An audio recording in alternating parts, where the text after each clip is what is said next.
सर्वप्रथमे मु जगतरनाथ जगन्नाथଙ୍କୁ प्रणाम जणाई आजिर कार्यक्रमକୁ आरंभ କରିବାକୁ जाଉଛି। जगदानंद कंदाय प्रणतात्त हराय च नीलाचल निवासाय जगन्नाथ यते नमो। आज कार्यक्रम रे उपस्थित थिबा समस्त विज्ञ विदग्ध स्तोत्र मंडली को मु प्रणाम जणाउछि एवं आजिर कार्यक्रम को स्वागत करुछि। स्वामी विवेकानंद लोक संसद विचारधारा विभाग ढेंकानाल जिला शाखा आम संस्कृति आम ऐतिह्य शीर्षक इ पाठचक्रमाଳାର 61तम आलोचना चक्र रे आजिर प्रसंग रही मानविक अधिकार आईन। सर्वप्रथमे आम मनरे स्वत प्रश्न आसे मानविक अधिकार कौन? सरल भाषा रे कहिले मनुष्यटीए मनुष्य परि बंची रहिबार अधिकार को बुझाए। आमे जेमिति जन्म होइथिले अर्थात जन्म समय रे आमे जेपरि स्वाधीन भाव रे पृथ्वी पृष्ठ को आसीथिले आम गोड़े बेड़ी नथिला किंबा कथा कहिबार अधिकार बंचिबार अधिकार आदि आमर जन्मगत अधिकार रु केही वंचित करि नथिले जदि एथिरे वंचित करा जाए तेबे आमे एहाकू मानविक अधिकार क्षुण्ण हैला बोली कुहा जाए। व्यक्तिगत स्वाधीनता समानता प्राप्तिर अधिकार स्वतंत्रतार अधिकार सामाजिक अर्थनैतिक अधिकार सांस्कृतिक अधिकार विषय आदि आज विस्तृत भाव में आम आलोचकों ठारू शुणिबा एवं जातीय और अंतर्जातीय स्तर में तैयारी होइतिबा आईन विषय आमे जानिबा को पाइबा। ता पूर्वरु मु वंदना गान करिया पई सुश्री हरप्रिया पति मैडम को अनुरोध करुछि। सर्वेभ्यो नमो नमः। कदाचित् कालिं हि तट विपिन संगीत करवो मुदा भीरी नारी वदन कमला स्वाद मधुपा रमा संहुरु ब्रह्मा मरपति गणेशार्चित पदो जगन्नाथ स्वामी नयन पथगामी भवतु मे। जगन्नाथ स्वामी नयन पथगामी भवतु मे। जगन्नाथ स्वामी नयन पथगामी भवतु मे। धन्यवाद मैडम।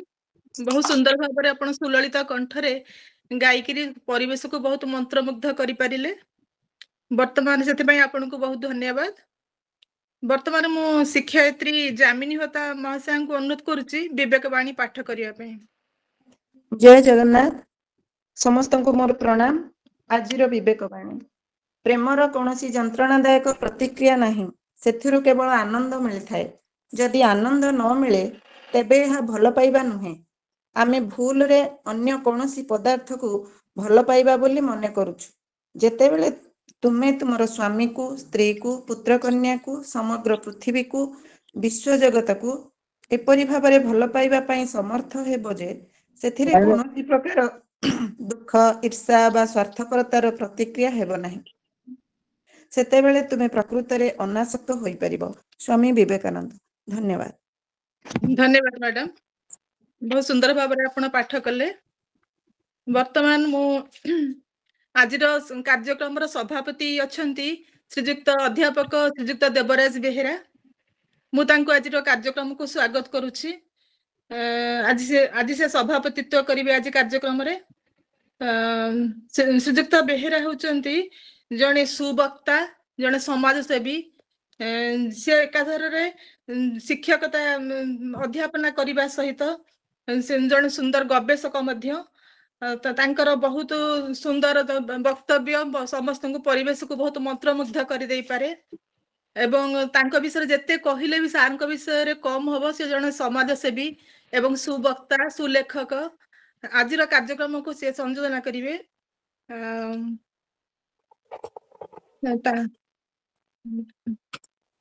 आज कार्यक्रम को मु सार को स्वागत करुछि।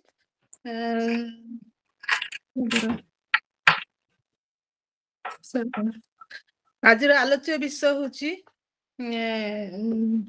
ମାନବିକ ଅଧିକାର ଆଇନ। ସେ ବିଷୟରେ ମୁଁ କିଛି ଆଲୋଚନା କରିବା ପାଇଁ ଶ୍ରୀଯୁକ୍ତ ରାଉତଙ୍କୁ ଅନୁରୋଧ କରୁଛି। ସମସ୍ତଙ୍କୁ ମୋର ଶୁଭ ସନ୍ଧ୍ୟା। ଆଜିର ଆଲୋଚ୍ୟ ବିଷୟ ହଉଛି ମାନବିକ ଅଧିକାର ଆଇନ।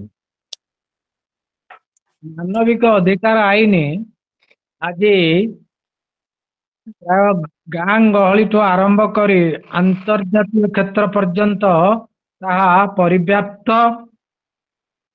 ମଣିଷ ଜନ୍ମ ହେଲା ମୃତ୍ୟୁ ପର୍ଯ୍ୟନ୍ତ ମାନବିକ ଅଧିକାର ଆଇନର ଆବଶ୍ୟକତା ରହିଛି।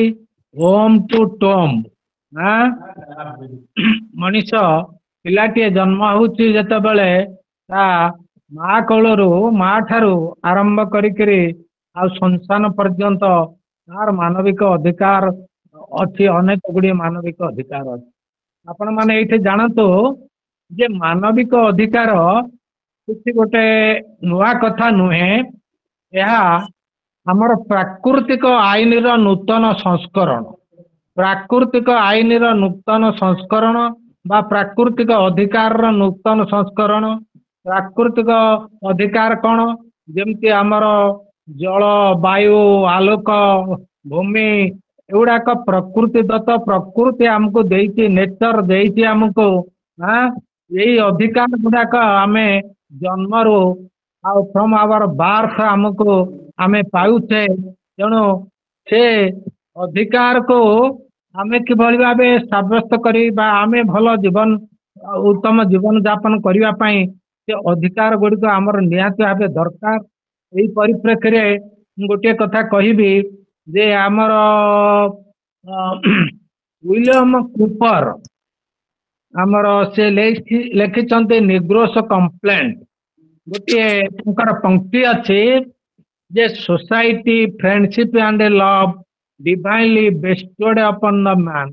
ଅର୍ଥାତ ସଂଗତି, ମୈତ୍ରୀ, ପ୍ରେମ ମାନବ ପ୍ରାଣେ ନିହିତ ଏକାଧାରେ ଦେବ ବିଧାରେ। ସଂଗତି, ମୈତ୍ରୀ, ପ୍ରେମ ଏଇଗୁଡ଼ିକ ହଉଛି ଦୈବିକ ଗୁଣ। ମଣିଷ ଜନ୍ମ ହେଲା ବେଳେ ଏଇ ଦୈବିକ ଗୁଣ ଗୁଡ଼ିକୁ ନେଇକିରି ଆସିଥାଏ। ସମାଜରେ ଏଇ ଦୈବିକ ଗୁଣ ଗୁଡ଼ିକର ଉତ୍ତରଣ ଘଟିଲେ ସେ ସମାଜରେ ପ୍ରତିଷ୍ଠିତ ହେଇଥାଏ, ପ୍ରତିଷ୍ଠା ଲାଭ କରିଥାଏ ଏବଂ ଶ୍ରେଷ୍ଠ ହେଇଥାଏ। ମହାତ୍ମା ଗାନ୍ଧୀ ଗୋଟିଏ କଥା କହିଥିଲେ, hate the scene not the Sinner. ଘୃଣା କର, ପାପକୁ ଘୃଣା କର, କିନ୍ତୁ ପାପୀକୁ ଘୃଣା କର ନାହିଁ। ଏଇଟା ହଉଛି ମନୁଷ୍ୟ ମାନବିକତାର ମୂଳ ମନ୍ତ୍ର। କିନ୍ତୁ ଆମର ଯେତେବେଳେ ଲୋକ ସଂଖ୍ୟା ବୃଦ୍ଧି ହେଲା ବା ପପୁଲେସନ ଏକ୍ସପ୍ଲୋଜନ ହେଲା, ଜନ ବିସ୍ଫୋରଣ ହେଲା, ସେତେବେଳେ ଲୋକମାନେ ଏସବୁ କଥା ଆଉ ଦିବ୍ୟ ଗୁଣକୁ ସବୁ ଭୁଲିଗଲେ। ଆମର ପପୁଲେସନ ବଢିଲା ଏମିତି। ଆମର ମାଲଥସ କହିଛନ୍ତି population increases with geometrical progression whereas food production increases with an arithmetical progression। अर्थात geometrical progression कौन? 1 2 4 8 16 32 64 এই ରେଟ ରେ ଆମର ଲୋକ ସଂଖ୍ୟା ବଢିଲା। ସେଇ ତୁଳ ଆମେ ଆଉ ଆମର ଖାଦ୍ୟ ଫୁଡ ପ୍ରଡକ୍ସନ କେମିତି ବଢିଲା? ଏଇଟା ହେଲା ଜିଓମେଟ୍ରିକାଲ ପ୍ରୋଗ୍ରେସନ। ଲୋକ ସଂଖ୍ୟା ଆଉ ଖାଦ୍ୟ ଆମର ଉତ୍ପାଦନ କେମିତି ବଢିଲା? ଆମର ଏରିଥମେଟିକାଲ ପ୍ରୋଗ୍ରେସନ। ଅର୍ଥାତ 1 2 3 4 5 6। ତେଣୁ ଏଇଟା ଦିଟା ଯାଙ୍କ ସଂଖ୍ୟା କେବେ ହେଲେ ଟାଲି କରିପାରିବ ନାହିଁ। ତେଣୁ ଲୋକ ସଂଖ୍ୟା ଯେହେତୁ ବଢିଲା, ଲୋକମାନେ ଏ ସବୁ ଦିବ୍ୟ ଗୁଣକୁ ସବୁ ହରେଇଲେ, ଦିବ୍ୟ ଗୁଣକୁ ଭୁଲିଗଲେ। ଏବଂ ଯେତେବେଳେ ଆଉ କଣ ହେଲା, ଆମର ଲୋକ ବଣ ଜଙ୍ଗଲରେ ରହୁଥିଲେ, ଆଉ କିଛି ବିଶେଷ କିଛି ତାଙ୍କର ଅଭାବ ଅସୁବିଧା ନଥିଲା। ଲୋକ ସଂଖ୍ୟା ବଢିବା ଦ୍ଵାରା ସେମାନଙ୍କର ଅଭାବ ପରିଲକ୍ଷିତ ହେଲା। ତେଣୁ ସେମାନେ ଅନ୍ୟ ଜଣଙ୍କର ସୁବିଧା ସୁଯୋଗ ଅଧିକାରକୁ ଅପହରଣ କରି ନେବା ପାଇଁ ଆଉ କୁଣ୍ଠାବୋଧ କଲା ନାହିଁ। ତେଣୁ ସମାଜରେ ଆମର ହିଂସା ଦେଖାଦେଲା। ଯେତେବେଳେ ଲୋକମାନେ ସୁରକ୍ଷିତ ମଣିଲେ ନାହିଁ, ତେଣୁ ସେମାନେ ଚିନ୍ତା କଲେ। ସେତେବେଳେ ଆମର British philosophers Hobbes and Locke ଆଇଲେ। ସେମାନେ କହିଲେ ଯେ ଆପଣ ମାନେ ଆପଣଙ୍କର ଆଉ ନ୍ୟାଚୁରାଲ ଏବଂ ପ୍ରାକୃତିକ ଏବଂ ମୌଳିକ ଅଧିକାର କିଛି ସମାଜକୁ ତମେ ଆଉ ସମର୍ପଣ କରିଦିଅ। ସମାଜ ତମର ରକ୍ଷଣାବେକ୍ଷଣ ଦାୟିତ୍ୱ ନବ, ସୁରକ୍ଷା ତମକୁ ପ୍ରଦାନ କରିବ। ଆଉ ସେତେବେଳେ ଯେତେବେଳେ ବଣ ଜଙ୍ଗଲରେ ଲୋକମାନେ ଥିଲେ, ସେତେ ହବ୍ସ କହିଲେ ଯେ ସେତେବେଳେ ମଣିଷର ଜୀବନ କେମିତି ଥିଲା କହିଲେ, ସଲିଟାରୀ ପୁଅର ନାସ୍ତି ବ୍ରୁଟିଶ ଆଣ୍ଡ ସଟ୍, ଅର୍ଥାତ ସେ ଏକଲା ହେଇଯାଉଥିଲା, ଦୁଷ୍ଟ କଦର୍ଯ୍ୟ ଜୀବନ ଯାପନ କରୁଥିଲା, ପଶୁତୁଲ୍ୟ ଜୀବନ ଯାପନ କରୁଥିଲା ଏବଂ ଅଳ୍ପାୟୁ ହେଇଯାଉଥିଲା। ତେଣୁ ସେ ହବ୍ସ ଲକଙ୍କ କଥାରେ ସେବେ ଲୋକମାନେ ଚିନ୍ତା କଲେ ଯେ ସୋସିଆଲ କଣ୍ଟ୍ରାକ୍ଟ ଆସିଲା, ଲୋକମାନେ ଏଠୁ ତାଙ୍କର କିଛି ଅଧିକାର ଆଉ ପ୍ରାକୃତିକ ଅଧିକାର ଆଉ ମୌଳିକ ଅଧିକାରକୁ ସେ ସମାଜକୁ ହସ୍ତାନ୍ତର କରିଦେଲେ, ଅର୍ଥାତ ସରେଣ୍ଡର କରିଦେଲେ।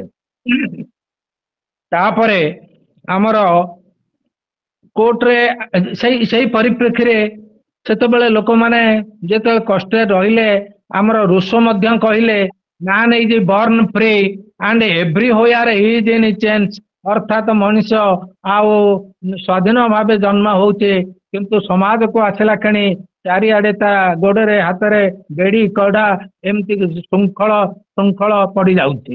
ତେଣୁ ମଣିଷ ବନ୍ଧନ ମୁକ୍ତ ହବା ପାଇଁ ଆଉ ତାର ଅଧିକାରକୁ ସାବ୍ୟସ୍ତ କରିବା ପାଇଁ ତାକୁ କିଛି ବନ୍ଧନ ମୁକ୍ତ ହେଇ ଆଉ ଭଲ ଜୀବନ ଯାପନ କରିବା ପାଇଁ ତାର କିଛି ଅଧିକାର ରହିବା ଦରକାର।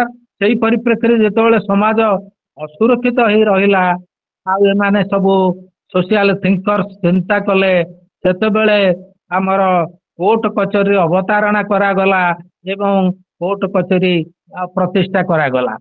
ତେଣୁ ଆମେ ଏଇ ପରିପ୍ରେକ୍ଷୀରେ ଜାଣିବା କୋର୍ଟ କଚେରୀ ଯୋଉ ଆଇନ ଆମର ତର୍ଜମା ହଉଛି, ପର୍ଯ୍ୟାଲୋଚନା ହଉଛି, ନିଷ୍କର୍ଷ ତାର କଣ ବାହାରୁଛି, ଲ କହିଲେ ସାଧାରଣ ଲୋକଟିଏ କଣ ବୁଝିବ? ଆମେ ସାଧାରଣ ଲୋକ, ପିଲାଟିକୁ ମା ତାକୁ ଶିକ୍ଷା ଦେଲା ବେଳେ କହେ କଣ ସତ କହିଲେ ଜଗନ୍ନାଥ, ମିଛ କହିଲେ ମହାପାପ। ଆଉ ସେଇଟା ହଉଛି ମଧ୍ୟ ଆମର ଆଇନର ମୂଳ ଭିତ୍ତି। ତେଣୁ ଆଇନରେ ଯେତେବେଳେ କାଠଗଡାକୁ ଲୋକଟିଏ ଯାଏ, ସେତେବେଳେ ତାକୁ ଶପଥ ପାଠ କରାଯାଇଥାଏ ଯେ ମୁଁ ଯାହା କହିବି ସତ କହିବି, ଆଉ କିଛି ମିଛ କହିବି ନାହିଁ। ତେଣୁ ଭଗବାନ ମତେ ସହାୟ ହୁଅନ୍ତୁ। ତେଣୁ ଆମର କୋର୍ଟରେ ମଧ୍ୟ ଜଜଙ୍କ ଉପରେ ଲେଖା ହେଇଛି, ମହାତ୍ମା ଗାନ୍ଧୀଙ୍କ ପାଖରେ ସତ୍ୟମେବ ଜୟତେ, ଏଇଟା ମଣ୍ଡୁକ ଉପନିଷଦରୁ ଆସିଛି, ସତ୍ୟମେବ ଜୟତେ। ଆଇନର ସଂଜ୍ଞା କଣ ତାହେଲେ ଆମେ ସରଳ ଭାବେ ବୁଝିବା, ଲ ରେଗୁଲେଟ୍ସ ଦ ରାଇଟ୍ସ ଆଣ୍ଡ ଆଉ ଡ୍ୟୁଟିଜ ଅଫ ଦ ଇଣ୍ଡିଭିଜୁଆଲ, ଅର୍ଥାତ ବ୍ୟକ୍ତି ବିଶେଷଙ୍କର ଆଉ ଅଧିକାର ଏବଂ କର୍ତ୍ତବ୍ୟକୁ ଆଇନ ରେଗୁଲେଟ କରେ, ଶୃଙ୍ଖଳିତ କରେ, ବା ତାକୁ ରେଗୁଲେଟ କରେ ବା ତାକୁ ନିୟନ୍ତ୍ରଣ କରେ। ତେଣୁ ଆଉ ଗୋଟେ କୁହାଯାଇଛି, ଇଟ୍ is the law is strongest or crystallize the common sense of the society or community, ଅର୍ଥାତ strongest common sense of the society, ସୋସାଇଟିର ବଳିଷ୍ଠ ସାଧାରଣ ଜ୍ଞାନକୁ ଆଇନ କୁହାଯାଏ। ସେଇଭଳି it is also crystallize the common sense of the community, ସମ୍ପ୍ରଦାୟ ବା ସୋସାଇଟିର କ୍ରିଷ୍ଟାଲାଇଜ କମନ ସେନ୍ସ, ଅର୍ଥାତ ଆମେ ଯେମିତି ଆଉ ଘରେ ଫିଲ୍ଟର ରଖିଥାଏ, ବାତିତ ଜଳ ପିଇଥାଏ, ସେଇଭଳି ଏଇ ସବୁ ସାଧାରଣ ଜ୍ଞାନ ଗୁଡାକ ଫିଲ୍ଟର ହେଇ ଆଉ ଯୋଉଠି ଆଉ କ୍ରିଷ୍ଟାଲାଇଜ କମନ ସେନ୍ସ ହଉଛି ବା ତାର ବଳିଷ୍ଠ ହଉଛି ବା ଆଉ ପାତିତ ଆମର ସାଧାରଣ ଜ୍ଞାନ କୁ ଆମର ମଧ୍ୟ ଆଇନ କୁହାଯିବ। ଆଉ ଠିକ ଆକୁରେଟ ଆଇନର ସଂଜ୍ଞା ଦବାକୁ ଯାଇ ଆମର ରସ୍କୋ ପାଉଣ୍ଡ ଆମେରିକାନ ଆମର ଲୟର ସିଏ କହିଲେ, ରସ୍କୋ ପାଉଣ୍ଡ କହିଲେ ଲ ଇଜ ସୋସିଆଲ ଇଞ୍ଜିନିୟରିଂ, ଅର୍ଥାତ ଆଇନଟା ହଉଛି ଆଉ ସାମାଜିକ ଯାନ୍ତ୍ରିକରଣ। ସମାଜ କିଭଳି ଭାବେ ଶାନ୍ତି ଶୃଙ୍ଖଳାରେ ରହିପାରିବ, ଲୋକମାନେ ପରସ୍ପର ପ୍ରତି ସ୍ନେହ ଶ୍ରଦ୍ଧା ରଖିକି ରହିପାରିବେ, ହିଂସ୍ର ହେବେ ନାହିଁ, ଅନ୍ୟର ଅଧିକାରକୁ ସେମାନେ ଅପହରଣ କରିବା ପାଇଁ ଚେଷ୍ଟା କରିବେ ନାହିଁ, ଯଦି ଚେଷ୍ଟା କରିବେ ତାହେଲେ ସେମାନେ ଦଣ୍ଡିତ ହେବେ। ତେଣୁ ଏହି ପରିପ୍ରେକ୍ଷୀରେ ଲୋକମାନେ ମଧ୍ୟ ଡରି ଯାଆନ୍ତି, ଏଠାରେ ଫାଶୀ ଅଛି, ଆଜୀବନ ଜେଲ ଅଛି, ଆଇନଟା ବଡ କଠିନ ବୋଲି ସେମାନେ କହନ୍ତି। ଏହି ପରିପ୍ରେକ୍ଷୀରେ ଆମର ସୁପ୍ରିମକୋର୍ଟର ପୂର୍ବତନ ଜଣେ ବିଚାରପତି କୃଷ୍ଣ ଆୟାର କହିଛନ୍ତି ଗୋଟେ ସୁନ୍ଦର ବକ୍ତବ୍ୟ ସେ ଦେଇଛନ୍ତି। କହିଛନ୍ତି law is made of sterner stuff what its core is just like gentle raindrops from the heaven। ଅର୍ଥାତ୍ ସେ କହିଛନ୍ତି ଆଇନଟା ସାଧାରଣ ଆଖିକୁ ଦେଖାଯାଏ ଯେ ଏଇଟା ଗୋଟେ ହଉଛି କଠିନ ପଦାର୍ଥରେ ଗଢା, କିନ୍ତୁ ଏହାର ହୃଦୟଟା ଅତି କୋମଳ ନରମ, ଆକାଶର ସ୍ୱଚ୍ଛ ଜଳ ବିନ୍ଦୁ ଭଳି ନରମ ଏବଂ କୋମଳ ସ୍ୱଚ୍ଛ। ତେଣୁ ଆମେ ଯେମିତି ଦେଖିଛେ ନଡିଆର ଉପରି ଭାଗ ଯେମିତି କଠିନ ଏବଂ ଭିତର ଭାଗ ନରମ, ସେମିତି ଆଇନ ଉପରକୁ କଠିନ ଦେଖାଗଲେ ମଧ୍ୟ ତାର ଉଦ୍ଦେଶ୍ୟ ଲକ୍ଷ୍ୟ ଅତି ମହତ୍ୱପୂର୍ଣ୍ଣ ଏବଂ ଲୋକମାନେ ସମାଜରେ ଶୃଙ୍ଖଳା ବଜାୟ ରଖିବା ପାଇଁ ଆଇନ ସବୁବେଳେ ଚେଷ୍ଟା କରିଥାଏ। ତେଣୁ ଆମର ସମ୍ବିଧାନରେ ଆମକୁ ଆଉ କେତେ ଗୁଡିଏ ଫଣ୍ଡାମେଣ୍ଟାଲ ରାଇଟ୍ସ ଦିଆଯାଇଛି। ଆମର ସମ୍ବିଧାନରେ ଯୋଉ ଫଣ୍ଡାମେଣ୍ଟାଲ ରାଇଟ୍ସ ଦିଆଯାଇଛି ତାହା ମଧ୍ୟ ଆମର ହ୍ୟୁମାନ ରାଇଟ୍, ମାନବିକ ଅଧିକାର, ସେଗୁଡାକ ମଧ୍ୟ ଆମର ମାନବିକ ଅଧିକାର। ସମ୍ବିଧାନରେ ଆମର ପ୍ରଥମେ ଆଉ 7ଟି ଫଣ୍ଡାମେଣ୍ଟାଲ ରାଇଟ୍ସ ଦିଆଯାଇଥିଲା, ଆମର ଆର୍ଟିକଲ 14 ଠୁ 32 ପର୍ଯ୍ୟନ୍ତ। କିନ୍ତୁ ପରେ ଆମର ରାଇଟ୍ ଟୁ ପ୍ରପର୍ଟି, ସମ୍ପତ୍ତିଗତ ଅଧିକାରକୁ ପ୍ରତ୍ୟାହାର କରି ନିଆଯାଇଛି 1978 ମସିହା ଆଉ 44ତମ ସମ୍ବିଧାନ ସଂଶୋଧନ ବଳରେ। କାହିଁକି କରି ନିଆହେଲା? ଏଇଟା ଆମର ସୋସିଆଲିଜିମ ପାଇଁ ବାଧକ ହେଲା। ସୋସିଆଲିଜିମ ଆଉ ସଠିକ ପଥରେ ଯିବା ପାଇଁ ଆପଣ ମାନେ ଜାଣିଥିବେ, ସେଟା ଆଲୋଚନା କରିବାକୁ ଆଜି ସମୟ ହବ ନାହିଁ। ଆଉ ଗୋଲକନାଥ କେସ୍ ଆଉ କେଶବାନନ୍ଦ ଭାରତୀ କେସ୍, ସେମାନେ ବହୁତ ଗୁଡେ 500 ଏକର 1000 ଏକର 500 700 ଏକର ଲେଖେ ଜମି ତାଙ୍କର ଥିଲା। ତେଣୁ ତାଙ୍କୁ ସରକାର ଯେତେବେଳେ ଅକ୍ତିଆର କରିବା ପାଇଁ ସେଠାକାର ସରକାର ଚେଷ୍ଟା କଲେ, ସେମାନେ କୋର୍ଟ କଚେରୀରେ ଆସିଲେ, ସୁପ୍ରିମ କୋର୍ଟରେ ତା ବିଚାର ହେଲା 73 ମସିହାରେ ଏବଂ ପରେ 73 ମସିହା ବେଳେ କେଶବାନନ୍ଦ ଭାରତୀ କେସ୍ ହେଲା, ସମାଧାନ ହେଲା ଏବଂ ସୁପ୍ରିମ କୋର୍ଟ କହିଲେ ଯେ ନାଇଁ, ତାକୁ ଆଉ ସୋସିଆଲ କଜରେ ଆଉ ସୋସିଆଲ ରିଫର୍ମସ ପାଇଁ ସେ ଜମିକି ଆକ୍ୱାର କରାଯାଇ ପାରିବ। ତେଣୁ ଏଇଟା ଆମର ଫଣ୍ଡାମେଣ୍ଟାଲ ରାଇଟ୍, ସେଇଥିପାଇଁ ଏଇଟା ବାଧକ ହେଲା ବୋଲି ଭାବିକିରି ଆମର ପାର୍ଲିଆମେଣ୍ଟାରିଆନ ମାନେ ଆଉ MP ମାନେ ବା ପାର୍ଲିଆମେଣ୍ଟ ଆମର ତାକୁ ଉଠେଇ ଦେଲା। ତେଣୁ ଆମର ଆଉ 6ଟି ଫଣ୍ଡାମେଣ୍ଟାଲ ରାଇଟ୍ ଅଛି, ଅଧିକାର। ସେଗୁଡିକ ମଧ୍ୟ ଆମର ହଉଛି ହ୍ୟୁମାନ ରାଇଟ୍, ମାନବିକ ଅଧିକାର। ଆଉ ଗୋଟେ ଯୋଉଗୁଡା ରହିଲା ସେଗୁଡାକ ହେଲା ଆମର ସମାନତର ଅଧିକାର, ରାଇଟ୍ ଟୁ ଇକ୍ୱାଲିଟି, ତାପରେ ଆମର ହେଲା right to life, right to freedom, ଆମେ ଯିବା ଆସିବା କରିବା, ବଞ୍ଚିବା, ବିଭିନ୍ନ ପ୍ରଫେସନ କରିବା, ଏଗୁଡାକ ଅଧିକାର। ସାରା ଭାରତ ବର୍ଷ ଆମେ ବୁଲିବା ପାଇଁ ଆମର ଅଧିକାର ରହିଛି, ଯିବା ପାଇଁ, ଭ୍ରମଣ କରିବା ପାଇଁ। ତେଣୁ ସେଗୁଡାକ ଆଉ ଶୋଷଣ ବିରୁଦ୍ଧର ଅଧିକାର, ଶିକ୍ଷାଗତ ଏବଂ ଆଉ ସାଂସ୍କୃତିକ ଅଧିକାର, ଆଉ ସମ୍ବିଧାନ ଆମେ କୌଣସି ଅଧିକାର ଯଦି ଆମର କ୍ଷୁର୍ଣ୍ଣ ହେଲା, କେହି ଆମର ତାକୁ ଲଙ୍ଘନ କଲେ, ଆମେ ସମ୍ବିଧାନ ଆମେ କୋର୍ଟକୁ ଯାଇକିରି ଆମେ ଆର୍ଟିକଲ 32ରେ ତାକୁ ଆମେ କୋର୍ଟରେ ତାକୁ ଚ୍ୟାଲେଞ୍ଜ କରିପାରିବା। ଏ ସବୁ ଆମର ଅଧିକାର, ଆମର 6ଟା ଅଧିକାର ଏବେ ଅଛି। ଆଉ ଆମର ସମ୍ବିଧାନରେ ସେଗୁଡିକ ମଧ୍ୟ ହଉଛି ମାନବିକ ଅଧିକାର। ଏଇ 6ଟା ଅଧିକାର ପରେ ଆଉ ଗୋଟେ ସୁପ୍ରିମ କୋର୍ଟ ଜଜ୍ ମେଡ୍ ଲ ଆକାରରେ ଗୋଟେ ଦେଇଛନ୍ତି ଅଧିକାର, ରାଇଟ୍ ଟୁ ପ୍ରାଇଭେସି। ଆମର ରାଇଟ୍ ଟୁ ପ୍ରାଇଭେସି ଆଉ ଗୋଟେ ଆଉ ଅଧିକାର ଆମକୁ ଦେଇଛନ୍ତି। ସେଟା ବୋଧ ହୁଏ ଆମର ଆର୍ଟିକଲ 21ରେ ଆସିବ, ରାଇଟ୍ ଟୁ ଲାଇଫରେ ଆସିବ, ଆଉ ବଞ୍ଚିବାର ଅଧିକାରରେ ଆସିବ। ସେଇଭଳି ଆମର କଂଗ୍ରେସ ସରକାର ସମୟରେ ଏଜୁକେସନାଲ ରାଇଟ୍ ଗୋଟିଏ ଆସିଲା, 21A ସେଟା ସନ୍ନିବେଶିତ କରାଗଲା।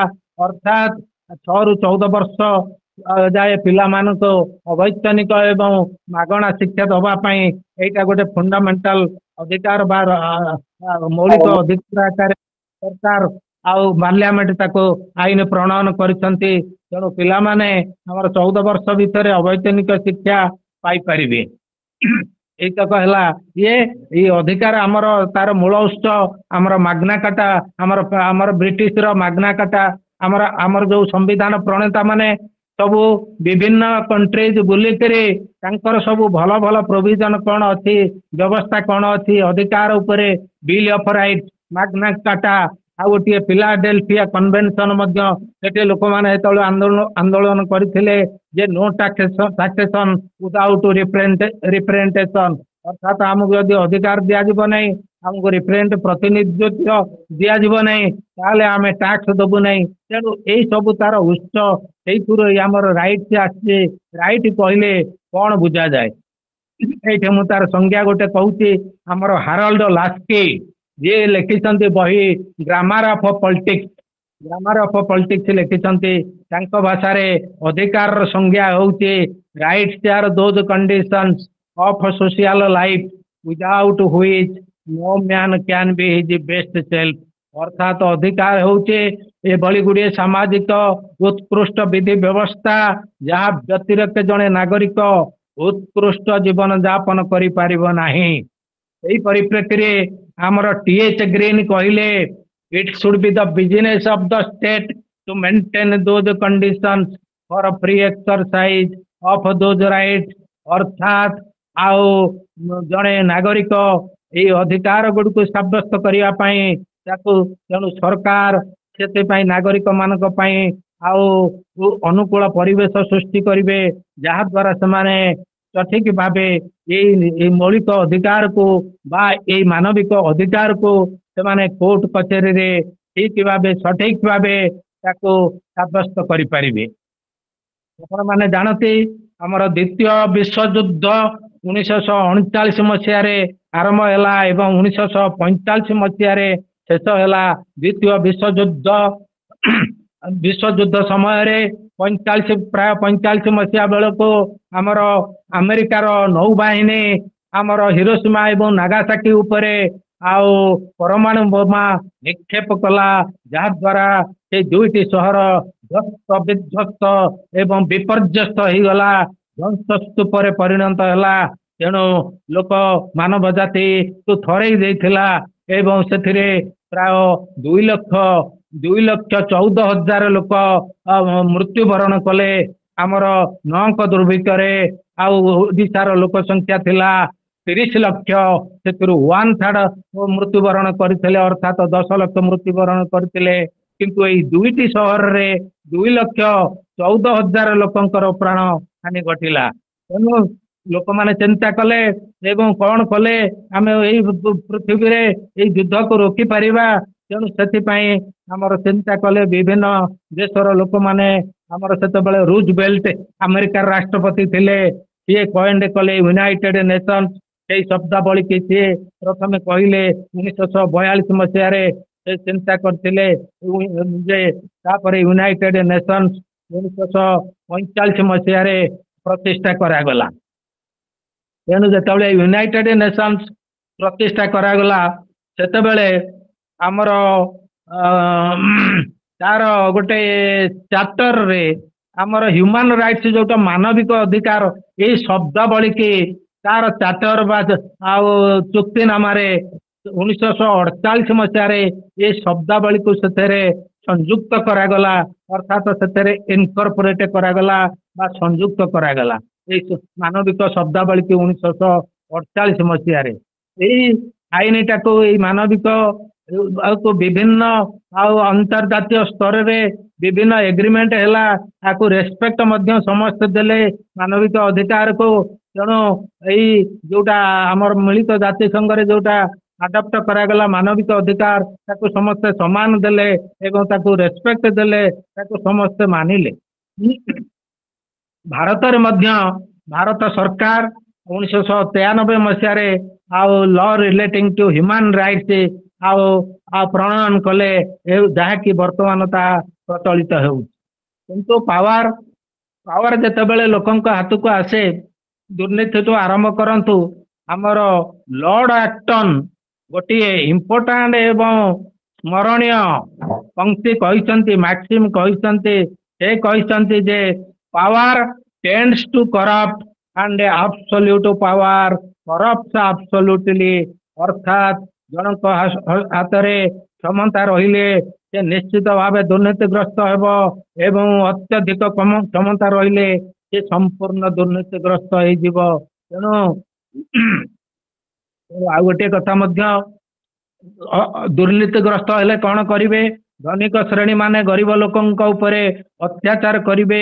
ସେମାନଙ୍କର ଏଇ ଅଧିକାର ଆଉ ମୌଳିକ ଅଧିକାର ହଉ ମାନବିକ ଅଧିକାର ହଉ ତାକୁ ସେମାନେ ଅପହରଣ କରି ନେବେ, ତାଙ୍କୁ ଦୁଃଖ କଷ୍ଟରେ ରଖିବେ, ତାଙ୍କୁ ଶୋଷଣ କରିବେ।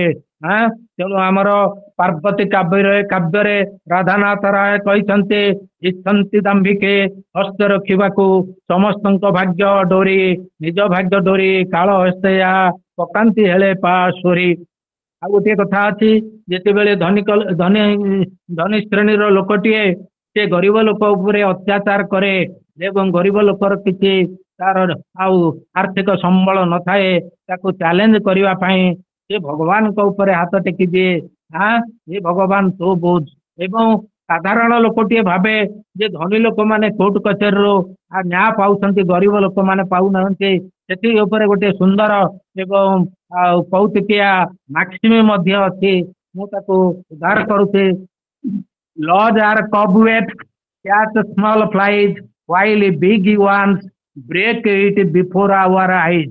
অর্থাৎ আইনটা লজ আর কবওয়েবস অর্থাৎ বুড়িয়ানি জাল, ক্যাচ স্মল ফ্লাইজ ছোট ছোট মাছিকি বুড়িয়ানি জাল ধরুছে, হোয়ারাজ বিগ ওয়ান্স বড় বড়িয়া লোক মানে ব্রেক এইটি এই আইন কি ଆମ ଆଖି ସାମ୍ନାରେ ବ୍ରେକ୍ ହେଇଛି, ବିଫୋର ଆୱାର ଆଇଜ ଆମ ଆଖି ସାମ୍ନାରେ ତାକୁ ଲଙ୍ଘନ କରୁଛନ୍ତି, ଭାଙ୍ଗି ପକଉଛନ୍ତି।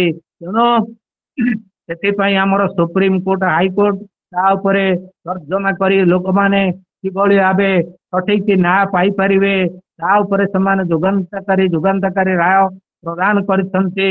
ଏବଂ ସେଥିପାଇଁ ଆମର ସାରା ଭାରତ ବର୍ଷରେ ଲିଗାଲ ସର୍ଭିସେସ୍ ଅଥରିଟି ବା ଆଇନ ସହାୟକ ସଂସ୍ଥା ସବୁଠି ଭାରତ ବର୍ଷର କୋଣ ଅନୁକୋଣରେ ବିଭିନ୍ନ କୋର୍ଟରେ ସବୁ ପ୍ରଚଳିତ ହେଇଛି। ଏଇଟା ଭଗୀରଥ ଭଳି ଆମର ୟୁଏନ୍ ଭଗବତୀ ଜଷ୍ଟିସ ଭାରତ ବର୍ଷରେ ପ୍ରଥମେ ପ୍ରଚଳନ କରିଥିଲେ। ତାପରେ ଆମେ ଆସିବା ଯେ ପ୍ରଥମେ ଗୋଟିଏ ଲୋକ ଆରେଷ୍ଟ ହେଲା ବେଳେ କଣ କଣ ତାର ଅଧିକାର ଅଛି, କଣ ସିଏ କରିପାରିବ। ଆମର ରହିଛି right to fair trial and against arbitrary arrest। ଜଣକୁ ଯଦି ପୋଲିସଟିଏ ତା ନାଁରେ ମନେକର ଗାଁରେ 2 ଜଣ ଅଛନ୍ତି, ବାପ ନାଁକୁ ସେ ଭେରିଫାଇ ନ କରିକି ବାପା ନାଁ ଅଲଗା ଅଲଗା ଅଛି କିନ୍ତୁ ପୁଅଙ୍କ ନାଁ ସମାନ ସମାନ ଅଛି, ଜଣକୁ ବାନ୍ଧି ପକେଇଲା ତାର ବାପ ନାଁ କିନ୍ତୁ ମିଳୁନାହିଁ, ଅଲଗା ତାର ବାପ ନାଁ ମିଳୁନାହିଁ, ଅନ୍ୟ ଜଣେ ତାର ବାପ ନାଁ ଭୁଲ ଅଛି, ତାହେଲେ ଏଇଟା ଆର୍ବିଟ୍ରାରୀ ଆରେଷ୍ଟ ଗିରଫ ହେଲା। ଆର୍ବିଟ୍ରାରୀ ଆରେଷ୍ଟ ବିରୁଦ୍ଧରେ ସିଏ ହାଇକୋର୍ଟରେ ମଧ୍ୟ କେସ୍ କରିପାରିବ। ସେଥିପାଇଁ ସରକାର ମଧ୍ୟ ହାଇକୋର୍ଟ ମଧ୍ୟ ତାକୁ କମ୍ପେନସେସନ ବା କ୍ଷତିପୂରଣ ଦେବେ। ତାପରେ ରାଇଟ୍ ଟୁ ଫେୟାର ଟ୍ରାଏଲ ଅର୍ଥାତ୍ ଆମେ କୋର୍ଟ କଚେରୀକି ଗଲେ ସଠିକ ଭାବେ ଭଲ ନ୍ୟାୟ ଆମେ କିଭଳି ଭାବେ ପାଇବା, ଉଚିତ ନ୍ୟାୟ କିଭଳି ପାଇବା, ଟାଇମରେ କେମିତି ଆମେ ନ୍ୟାୟ ପାଇବା, ସେଥିପାଇଁ ଆମର ବ୍ୟବସ୍ଥା ରହିଛି ଆମର ସମ୍ବିଧାନରେ। ତାପରେ ଗ୍ରାଉଣ୍ଡସ୍ ଅଫ୍ ଆରେଷ୍ଟ, ଯିଏ ଆରେଷ୍ଟ କଲେ ପୋଲିସ ଅଫିସର ତଦନ୍ତକାରୀ ଅଫିସର ଯାହାକୁ ଗିରଫ କଲେ ତାକୁ ଗ୍ରାଉଣ୍ଡ ଅଫ୍ ଆରେଷ୍ଟ ତାକୁ ଜଣେଇବେ, ତାର ଲୋକମାନଙ୍କୁ ନିୟର ଆଣ୍ଡ ଡିୟର ୱାନକୁ ଜଣେଇବେ ଏବଂ ଆରେଷ୍ଟ ମେମୋ ମଧ୍ୟ ସେ ପ୍ରିପେୟାର କରିବେ, ପ୍ରିପେୟାର କରିକିରି ତାକୁ ମଧ୍ୟ ପଢେଇକିରି ଶୁଣେଇବେ ଆଉ ତା ନିୟର ଡିୟର ଆଉ ତାର ଫ୍ରେଣ୍ଡକୁ। ତାପରେ କମ୍ପେନସେସନ ଫର ଇଲିଗାଲ ଆରେଷ୍ଟ, ଏଇଟା କହିଲି ଉପରେ ଯଦି ଭୁଲ ଭାବେ କାହାକୁ ଆରେଷ୍ଟ କରିକିରି ପୋଲିସ ନେଇକିରି କୋର୍ଟରେ ପ୍ରଡ୍ୟୁସ କରିଦେଲା ତାହେଲେ ସେ କମ୍ପେନସେସନ ବା କ୍ଷତିପୂରଣ ପାଇଁ ସେ କେସ୍ କରିପାରିବ। ତାପରେ ଆମର ଯୋଉ ଆସାମୀ ମାନେ ବା ପ୍ରିଜନର ମାନେ not to be produced in handcuffs except order of court, କୋର୍ଟରେ ଯେତେବେଳେ ତାଙ୍କୁ ହାଜର କରାଯାଉଛି ତାଙ୍କୁ ହ୍ୟାଣ୍ଡକଫ୍ ଦେଇକିରି କୋର୍ଟରେ ହାଜର କରାଯାଇ ପାରିବ ନାହିଁ। କୋର୍ଟ ଯଦି ତାଙ୍କୁ ଆଦେଶ ଦେବେ ସେମାନେ ତାଙ୍କୁ କୋର୍ଟରେ ପିଟିସନ ଦେବେ ଯେ କହିଦେ ବହୁତ ଦୁର୍ଦ୍ଦାନ୍ତ ଆଉ ହଇରାଣ କରୁଛି, ରାସ୍ତାରେ ପଳେଇ ଯିବା ପାଇଁ ଚେଷ୍ଟା କରୁଛି, ତାହେଲେ କୋର୍ଟ ଅର୍ଡର କଲେ ସେ ତାହେଲେ ତାକୁ ହ୍ୟାଣ୍ଡକଫ୍ ଦେଇକିରି କୋର୍ଟରେ ପ୍ରଡ୍ୟୁସ କରିବେ, ଜେଲରୁ ନେବେ, ଯେ କୋର୍ଟକୁ ନେବେ, ନେଲେ ତାକୁ ହ୍ୟାଣ୍ଡକଫ୍ ଦେଇପାରିବେ ନାହିଁ। ତାପରେ ମନେକର ଆମର ଗନ୍ଦିଆ ଥାନାରେ ଜଣକୁ ଆରେଷ୍ଟ କରାଗଲା। ଗନ୍ଦିଆ ଥାନାରୁ ତାକୁ ୱିଦିନ୍ 24 ଆୱାର୍ସ କୋର୍ଟରେ ମୁଦଲାକୁ ପ୍ରଡ୍ୟୁସ କରାଯିବ ଆଉ ଡିଡକ୍ଟିଂ ଦ ଜର୍ଣ୍ଣିଂ ଆୱାର। ଆଉ ଯାତ୍ରା ଯାତ୍ରା ପାଇଁ ଯେତିକି ସମୟ ଯିବ 2 ଘଣ୍ଟା ଯିବ, ତାକୁ 2 ଘଣ୍ଟା କାଟିକିରି ଆଉ ବାକି ସମୟ ଭିତରେ ତାକୁ 24 ଘଣ୍ଟାରୁ ଅଧିକ ହବ ନାହିଁ, এই ଜର୍ଣ୍ଣିଂ ଆୱାର ଟାକୁ ସେଥିରୁ କାଟି ଦିଆହବ।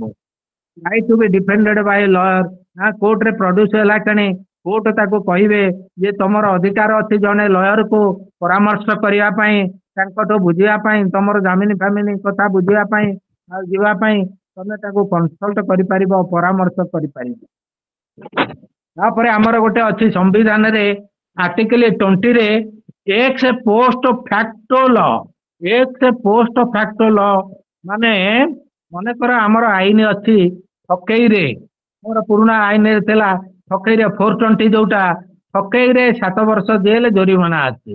ମନେକର ଜଣେ ଲୋକ ଜଣେ ମୁଖ୍ୟମନ୍ତ୍ରୀ ଠକେଇ ଦେଇଛି, ଠକିଦେଲା, ଜଣେ ମନ୍ତ୍ରୀ କି ଠକିଦେଲା, ତାହେଲେ ସେ କଣ କରିବେ? ପ୍ରଭାବଶାଳୀ ମନ୍ତ୍ରୀ ଯଦି ହେଇଥିବେ ସେ ଆଉ ଗୋଟେ ଆମର ଆସେମ୍ବଲିରେ ଆଉ ଗୋଟେ ଆଇନ ପ୍ରଣୟନ କରିକି ଆଇନଟାକୁ ପାସ୍ କରେଇଦେବେ, ନାଇଁ ସେଟା 7 ବର୍ଷ ପରିବର୍ତ୍ତେ 10 ବର୍ଷ କରିଦେବେ। এইটা ହବନି। ପୋଷ୍ଟ ଫ୍ୟାକ୍ଟ ଲ এইଟା ହେଇପାରିବ ନାହିଁ। ସେ ଯେତେବେଳେ ଏଇ ଅପରାଧଟା ସଂଗଠିତ କଲା, ଯେତେବେଳେ ସେ ଆଉ ଠକେଇ କାମ କଲା ବା ଚୋରି କଲା, ଘରୁ ଚୋରି କଲେ ମଧ୍ୟ 7 ବର୍ଷ, ଆଉ ଚୋରି କଲା, ଚର୍ଯ୍ୟବୃତ୍ତିରେ ଲିପ୍ତ ରହିଲା ବା କଲା, ଯେତେବେଳେ ସଂଗଠିତ କଲା, ସେତେବେଳେ ଯୋଉ ଆଇନ ପ୍ରଚଳିତ ଥିବ ଏବଂ ଯେତିକି ଦଣ୍ଡ ଥିବ ସେତିକି ଦଣ୍ଡ ତାକୁ ଦିଆଯାଇ ପାରିବ ଅତି ବେଶୀରେ। ତେଣୁ ଆଉ ପରବର୍ତ୍ତୀ ଆଇନ ଅକାମୀ ହେଇଯିବ, 10 ବର୍ଷ କଲେ ମଧ୍ୟ ଅକାମୀ ହେଇଯିବ। ଏଇଟା ହଉଛି ଏକ୍ସ ପୋଷ୍ଟ ଫ୍ୟାକ୍ଟୋ ଲ। ବୁଝିଲେ? ଏଇଟା ମଣିଷର ଅଧିକାରକୁ ପୂର୍ଣ୍ଣ କରିବ ବୋଲି, ଆଉ ମାନବିକ ଅଧିକାର ଏଇଟା ମଧ୍ୟ ପୂର୍ଣ୍ଣ କରୁଛି। ତାପରେ ଡବୁଲ ଜିଓପାଡି, ଅର୍ଥାତ୍ ଜଣେ ଗୋଟିଏ ମନେ ଚୋରି କରିଛି, ଏଠି ମନେକର ଢେଙ୍କାନାଳରେ ଗୋଟେ କେସ୍ ହେଇଗଲା, କାମାକ୍ଷାନଗରରେ ଆଉ ଗୋଟେ କେସ୍ ହେଇଗଲା, ତାକୁ 2 ଥର ଦଣ୍ଡ ମିଳିପାରିବ ନାହିଁ।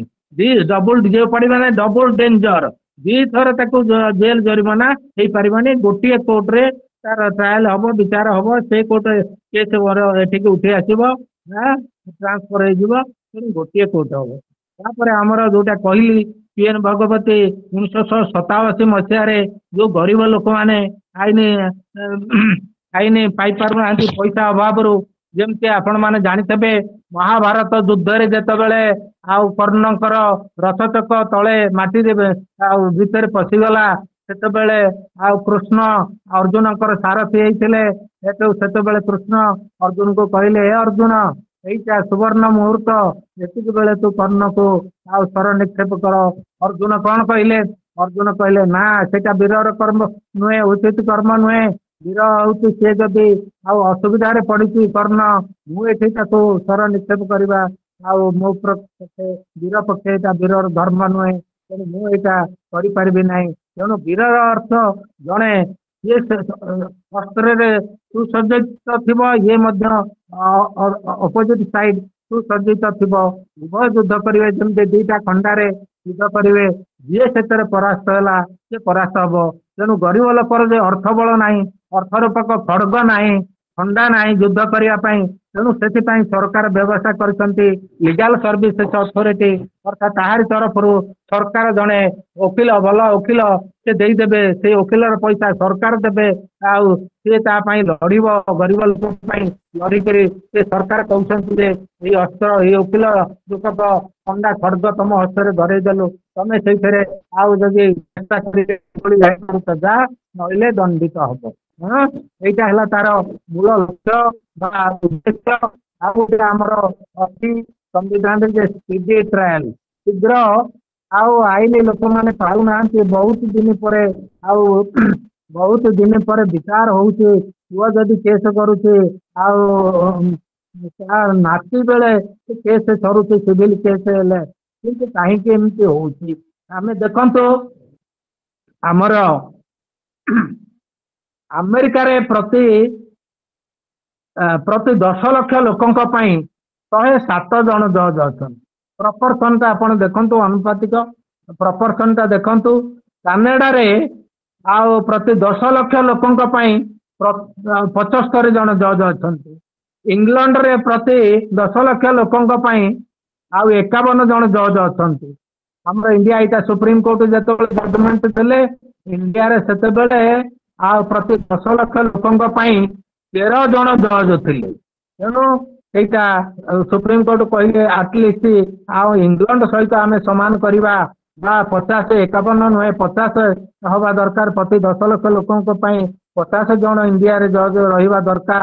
କିନ୍ତୁ ସେଇଟା ବଢି ବଢି ଆଜି 24-25 କି ଆସିଛି। ଆହୁରି ଅଧାର ବାକି ରହିଛି, ଆହୁରି 25 ବାକି ରହିଛି।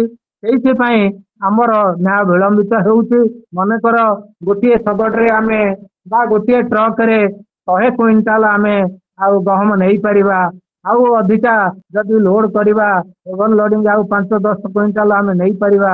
କିନ୍ତୁ ସେଇ ଟ୍ରକରେ ଆମେ 200 କୁଇଣ୍ଟାଲ ଗହମ ନେଇପାରିବା ନାହିଁ। ତାର ଅଖ ଚକ ସବୁ ଭିତରେ ଚୁରମାର ହେଇଯିବ।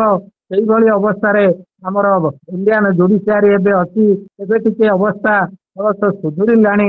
ଏଇଟା କାହିଁକି ଏଇଟା ଗୋଟେ ହଉଛି ପୁଞ୍ଜିବାଦ ବ୍ୟବସ୍ଥା ଭଳିଆ ଗୋଟେ ଏଇଟା ଆମର ଆଉ ଗୋଟେ ରହିଛି ଆମର ଗୋଟେ ଷଡ଼ଯନ୍ତ୍ର ଭଳିଆ ପାର୍ଲାମେଣ୍ଟ ଏଇଟା ତ କରୁନାହିଁ। କାହିଁକି ଜଜ୍ ସଂଖ୍ୟା ବଢୁନାହିଁ? ଜଜ୍ ସଂଖ୍ୟା ବଢିଲେ ସେମାନଙ୍କର ଖେଳ ଖତମ ହେଇଯିବ, ସେମାନେ ଆଉ ଲଢି ପାରିବେ ନାହିଁ। ମୁଁ ଜଣେ ଆଉ ପୂର୍ବତନ ପାର୍ଲାମେଣ୍ଟ ସଦସ୍ୟ କହିଲେ ଆପଣଙ୍କର କେସ୍ ବିଳମ୍ବିତ ହଉଛି। ମୁଁ କହିଲି ଏଥିପାଇଁ ଆପଣ ମାନେ ଦାୟୀ। ଆପଣ ମାନେ ଜଜ୍ ସଂଖ୍ୟା ବଢଉନାହାନ୍ତି, ଆଉ ଶୀଘ୍ର ବ୍ୟବସ୍ଥା କେମିତି ହବ? ଯାହା ହଉ ସୁଖର କଥା ଯେ ଆମ ସୁପ୍ରିମକୋର୍ଟ ପ୍ରତି ଷ୍ଟେଟରେ ଗୋଟେ MP MLA କୋର୍ଟ ଖୋଲିଛନ୍ତି। ଆମର ଭୁବନେଶ୍ୱରରେ ଅଛି ସେମାନଙ୍କର କେସ୍। ଆଉ ସେମାନେ କେସ୍ କେବଳ ସେଇ କେସ୍ ଗୁଡା ତାଙ୍କର ଆଉ ଶୀଘ୍ର ଶୀଘ୍ର ବିଚାର କରିବା ପାଇଁ ସେମାନେ ପୁରା ଆମର ସୁପ୍ରିମକୋର୍ଟ ଏବଂ ହାଇକୋର୍ଟ ତାଙ୍କୁ ନିର୍ଦ୍ଦେଶ ଦେଇଛନ୍ତି ଜଜ୍ ମାନଙ୍କୁ। ତେଣୁ ଆମର ଗୋଟେ କଥାରେ ଅଛି ଯେ ଜଷ୍ଟିସ ଡିଲେଡ୍ ଇଜ ଜଷ୍ଟିସ ଡିନାଏଡ୍। ଆଉ ଜଷ୍ଟିସ ବିଳମ୍ବିତ ନ୍ୟାୟ ନୁହେଁ। ଏଇଭଳି ଆଉ ଗୋଟେ ମଧ୍ୟ ମାକ୍ସିମ ଅଛି, ଜଷ୍ଟିସ ହରିଡ୍ ଇଜ ଜଷ୍ଟିସ ବରିଡ୍। ଏବଂ ତତ୍କ୍ଷଣାତ ନ୍ୟାୟ ମଧ୍ୟ ନ୍ୟାୟ ନୁହେଁ। ତେଣୁ ଆମର ଜୁଡିସିଆରୀର ଜଜ୍ ମାନେ ଏମିତି ଅବସ୍ଥାରେ ଅଛନ୍ତି, ସର୍କସରେ ଯେଭଳି ଆମର ଦଉଡ଼ି ଉପରେ ବାଉଁଶ ଧରି ବାଲାନ୍ସ କରିକି ଚାଲୁଛନ୍ତି ସର୍କସ ପିଲାମାନେ, ସର୍କସରେ ଝିଅମାନେ, ସେଇଭଳି ଜଜ୍ ମାନେ ବାଲାନ୍ସ କରିକିରି ଚାଲୁଛନ୍ତି। ଯାହା ହଉ ଆସ୍ତେ ଆସ୍ତେ ଟିକେ ଇମ୍ପ୍ରୁଭମେଣ୍ଟ ହଉଛି। ଜଜ୍ ସଂଖ୍ୟା ଟିକେ ବଢୁଛନ୍ତି ଆସ୍ତେ ଆସ୍ତେ। ଗାଁ ଗହଳିରେ ମଧ୍ୟ କୋର୍ଟ ହେଲାଣି। ଆମର ଆଉ ପଞ୍ଚାୟତ ଆମର ବ୍ଲକ ସ୍ତରରେ କୋର୍ଟ ହେଲାଣି।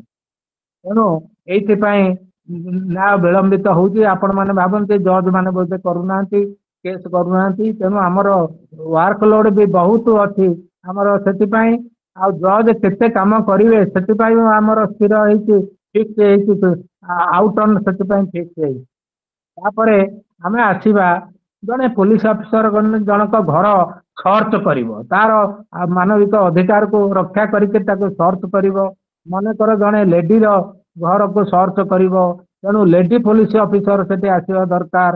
ରାସ୍ତାରେ ଯାଉଛି ମାନେ ଲେଡିକି ଯଦି ସର୍ଚ୍ଚ କରିବେ ସେ ଲେଡି ପୋଲିସ ଅଫିସର ସର୍ଚ୍ଚ କରିବ। ଜେଣ୍ଟସ ଲୋକକୁ ଜେଣ୍ଟସ ପୋଲିସ ଅଫିସର ସର୍ଚ୍ଚ କରିବ। ତାହେଲେ ଏଇଟା ତାର ଆଉ ତାର ନେଚୁରାଲ ରାଇଟ୍ ବା ମାନବିକ ଅଧିକାର ତାର ପୂର୍ଣ୍ଣ ହବ ନାହିଁ। ଯଦି ଜଣେ ପୁରୁଷ ପୋଲିସ ଅଫିସର ତାକୁ ସର୍ଚ୍ଚ କଲା ତାହେଲେ ତାର ମାନବିକ ଅଧିକାର ପୂର୍ଣ୍ଣ ହବ, ଲଙ୍ଘନ ହବ। ତେଣୁ ତାଙ୍କ ବିରୁଦ୍ଧରେ କେସ୍ କରିପାରିବ। ତାପରେ ଆମର ଲୋକମାନଙ୍କୁ ନେଇକିରି ଆଉ ମନେକର ଗନ୍ଧିଆରେ ଆରେଷ୍ଟ ହେଲା, ତାକୁ ନେଇକିରି ପୋଲିସ ହାଜତରେ ରଖିଦବ। ଏଠି 5 ଜଣ ରହିବା କଥା, ଇଏ 10 ଜଣ ଗୋରୁ ଗାଈଙ୍କ ଭଳି ଫେସେଇକି ରଖିବ, ଏଇଟା ମଧ୍ୟ ମାନବିକ ଅଧିକାର। ଏ ଲକଅପରେ ଅଧିକା ଲୋକ ରଖିଲେ ଆଉ ମାନବିକ ଅଧିକାର ହବ। ସେଠି ନେଇକରି ଲକଅପ ଭିତରେ ପୁରେଇକିରି ଯଦି ବେଲ୍ଟରେ କି ଲାଠିରେ ବାଡେଇଲେ ସେଟା ମଧ୍ୟ ମାନବିକ ଅଧିକାର ପୂର୍ଣ୍ଣ ହବ। ଏବଂ ସେଠି ପରିଷ୍କାର ପରିଚ୍ଛନ୍ନ ସେ ଲକଅପ ରହିବା ଦରକାର।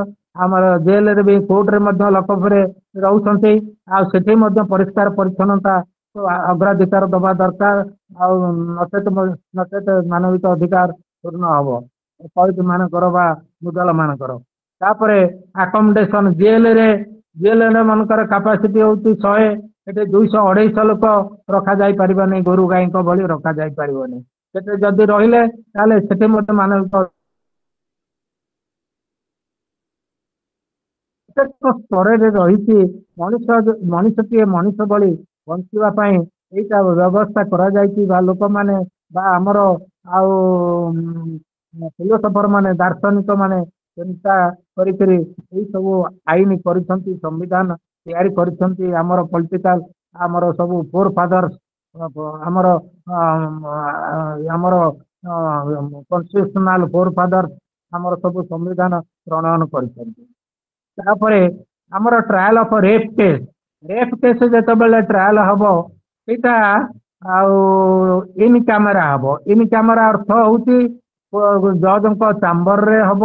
ଜଜ ଯୋଉଠି ବସନ୍ତି ସେଠି କେବଳ ଆଉ ସେ ସ୍ତ୍ରୀ ଲୋକର ଓକିଲ ରହିବ, ଆଉ ସେ ପୁରୁଷ ଯିଏ ମୁଦଲା ତାର ଓକିଲ ରହିବେ, ଆଉ ସରକାରୀ ଓକିଲ ରହିବେ, ଆଉ ଏମାନେ ରହିବେ। ଆଉ କୋର୍ଟରେ କଲେ ଅନ୍ୟ ଓକିଲଙ୍କୁ ସେଠୁ ବା ପବ୍ଲିକଙ୍କୁ ସେଠୁ ଆଉ ବାହାରକୁ ଚାଲିଯିବା ପାଇଁ କୋର୍ଟ ନିର୍ଦ୍ଦେଶ ଦେଇ, ଆଉ କୋର୍ଟ କବାଟ ପାଖରେ ବା ଡୋର ପାଖରେ ଆଉ ପିଅନ ଜଗିବ, କେହି କାହାକୁ ପୁରେଇ ଦେବେ ନାହିଁ, ନହେଲେ ବନ୍ଦ କରିଦବା ଦରକାର ହେଲେ। ତେଣୁ ସେଇଟା ମଧ୍ୟ ଇନ୍ କ୍ୟାମେରା ହବ, ଅନ୍ୟ କେହି ଯଦି ବାହାର ଲୋକ ରହିବେନି। ଏଇଟା କାହିଁକି କରାଯାଇଛି? ମନେକର ଝିଅଟିଏ ତାର ଷ୍ଟିଗ୍ମା ହେଇଯିବ ବା ସମାଜରେ ଗୋଟେ କଳଙ୍କ ଲାଗିଯିବ, ଅନ୍ୟମାନେ ଜାଣିଯିବେ, ଆଉ ତାର ବିବାହ ପାଇଁ ଭବିଷ୍ୟତ ତାର ଅନ୍ଧକାରମୟ ହେଇଯିବ। ଆଉ ସିଏ ଆଉ ତାକୁ ଅନ୍ୟମାନେ କେହି ବିବାହ ହେବେ ନାହିଁ, ଆଉ ସିଏ ସମସ୍ତେ ବ୍ରାଣ୍ଡେଡ ହେଇଯିବ, ସମସ୍ତେ ତାର ମାନ ସମ୍ମାନ ଧୂଳିସାତ ହେଇଯିବ। ସେଇଥିପାଇଁ ଏଇଟା ପାର୍ଲିଆମେଣ୍ଟ କରିଛି।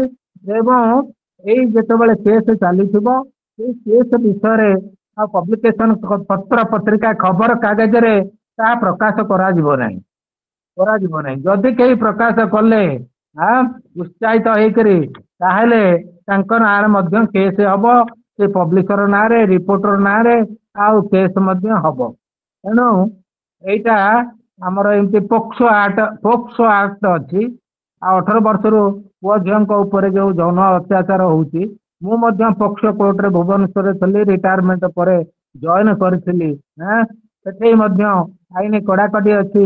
ଏବଂ ଯେତେବେଳେ ବିଚାର ହବ, ମୁଦଲାକୁ ଆଉ ଭିକ୍ଟିମ ଦେଖିବ ନାହିଁ ବା ପୀଡିତା ଦେଖିବ ନାହିଁ। ଦେଖିଲେ କାଳେ ଭୟ ସଞ୍ଚାର ହବ, ସେଥିପାଇଁ ଆମେ ତାକୁ ଅଲଗା ଲୁଚେଇକିରି ରଖୁ। ଆଉ ସିଏ କେବଳ କୋର୍ଟ ତାକୁ ଦେଖିପାରିବେ, ଆଉ ସେ ଝିଅ ଯେମିତି ଦେଖିପାରିବ ନାହିଁ। ତେଣୁ ସେମିତି ପରିବେଶରେ ସେ ସାକ୍ଷୀ ଦବ, ନହେଲେ ସାକ୍ଷୀ ସେ ଭୟରେ ସାକ୍ଷୀ ଦେଇପାରିବନି, ତାକୁ ଡରିଯିବ। ତେଣୁ ନିର୍ଭୟରେ ସାକ୍ଷୀ ଦେବା ପାଇଁ ସେପରି ବ୍ୟବସ୍ଥା ଆମର କରାଯାଇଛି। ଆଜିକାଲି ମଧ୍ୟ ଆମର ଅନଲାଇନରେ ବି ଆମର ଆଉ ଇଏରେ ବି କରାଯାଉଛି। ଦୂରରେ ରହିଥିଲେ ମଧ୍ୟ ଜଣେ ସାକ୍ଷୀ ଦେଇପାରୁଛି, ତାକୁ ଅଲଗା ଅଲଗା ଜାଗାରେ, ସେ ଗୋଟେ ରୁମ ରହିଲା, ସେ ଗୋଟେ ରୁମରେ, ଏମିତି ସିଷ୍ଟମ ବି ଅଛି ଆମର। ଆଉ ତା ମାଧ୍ୟମରେ ମଧ୍ୟ ସାକ୍ଷୀ ଦିଆହଉଛି। ଆମର ମଧ୍ୟ ଯୋଉଟା କହିଲି, ଆମର ରାଇଟ ଟୁ ଫ୍ରିଡମରେ ଆମର ଅଛି, ଜୀବନ ବଞ୍ଚିବାର ଅଧିକାର, ଆଉ ଆମେ ଚିନ୍ତା କରିବାର ଅଧିକାର, ପେପର ହଉ, ହଉ, ଭାଷଣ ହଉ, ଆମର କହିବାର ଅଧିକାର ଅଛି, ସଂଗଠନ କରିବାର ଅଧିକାର ଅଛି। ଏଇଗୁଡିକ ସବୁ ଅଧିକାର ଆମ ସମ୍ବିଧାନରେ ଦିଆହେଇଛି। ଏଗୁଡିକ ମଧ୍ୟ ଆମର ମୌଳିକ ଅଧିକାର, ରାଇଟ ଗୁଡାକ ମାନବିକ ଅଧିକାର। ଏଗୁଡାକ ମଧ୍ୟ ତାକୁ ସଂକୁଚିତ କଲେ ତାହେଲେ ମାନବିକ ଅଧିକାର ଲଙ୍ଘନ ହବ। ଆମର ଗାଁ ଗହଳିରେ ସବୁ ଯୋଉ ଖାସ୍ ପଞ୍ଚାୟତ କରୁଛନ୍ତି, ଗଙ୍ଗାରୁ କୋଟ କରିକି ତାକୁ ରଞ୍ଜିତ, ନିଆଁ ପାଣି ବନ୍ଦ, ଗାଁରୁ ବହିଷ୍କାର, ଟଙ୍କା ଜରିମାନା, ସେଗୁଡାକ ଆଇନ ତାକୁ ଆଉ ତା କ୍ଷେତ୍ରରେ ଆଇନ ନାହିଁ ବା ଆଇନ ତାକୁ ଅନୁମୋଦନ କରୁନାହିଁ। ଆଉ ତେଣୁ ସେଠି ଗୋଟେ ହଉଛି ଆପଣଙ୍କ ନଜରରେ ଅଛି, ତାକୁ ଆମର ଆଉ ଆଉ ଗାଁରେ କାହାକୁ ବୟକଟ ମଧ୍ୟ କରାଯାଇ ପାରିବ ନାହିଁ। ସିଏ ହାଡି ପାଣ ଗାଧେଇ ପାରିବ ନାହିଁ। ସେମିତି ନିବାରଣ ପାଇଁ ମହାତ୍ମା ଗାନ୍ଧୀ ବହୁତ ଆପ୍ରାଣ ଚେଷ୍ଟା କରିଥିଲେ। ଓଡିଶାରେ ମଧ୍ୟ ସେ ପଦଯାତ୍ରା କରିଥିଲେ। ସବୁ ଉଦ୍ଧାର ପାଇଁ ମହାତ୍ମା ଗାନ୍ଧୀ ପଦଯାତ୍ରା କରିଥିଲେ। ତେଣୁ ବୟକଟ କରାଯାଇ ପାରିବନି। ଆଉ ଅସ୍ପୃଶ୍ୟତା ଏଇ ପାଣ ହାଡି ତାକୁ ଛୁଇଁବେ ବୋଲି କହିଲେ ମଧ୍ୟ ସେମାନଙ୍କ ନାଁରେ SC ST କେସ୍ ହେଇଯାଇପାରିବ ହେଲା।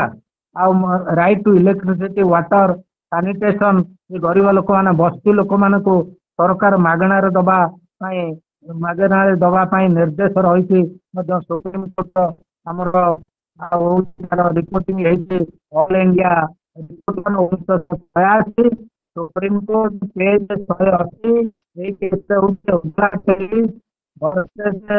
Municipal corporation Bombay municipal corporation ଏଠାରେ ସୁପ୍ରିମକୋର୍ଟ କହିଲେ ତାଙ୍କ ମ୍ୟୁନିସିପାଲିଟି ଦଉନଥିଲା କହିଲେ ବେଆଇନ ଭାବେ ସେମାନେ ଜାଗା ମାଡ଼ି ବସିକିରି ଆଉ ଘର ଦ୍ୱାର କରିକିରି ରହିଛନ୍ତି। ସୁପ୍ରିମକୋର୍ଟ କହିଲେ ନା ତାଙ୍କୁ ଦେବାକୁ ପଡ଼ିବ ନହେଲେ ତାଙ୍କର ନ୍ୟାଚୁରାଲ ରାଇଟ୍ ମାନସିକ ଅଧିକାର ପୂର୍ଣ୍ଣ ହବ।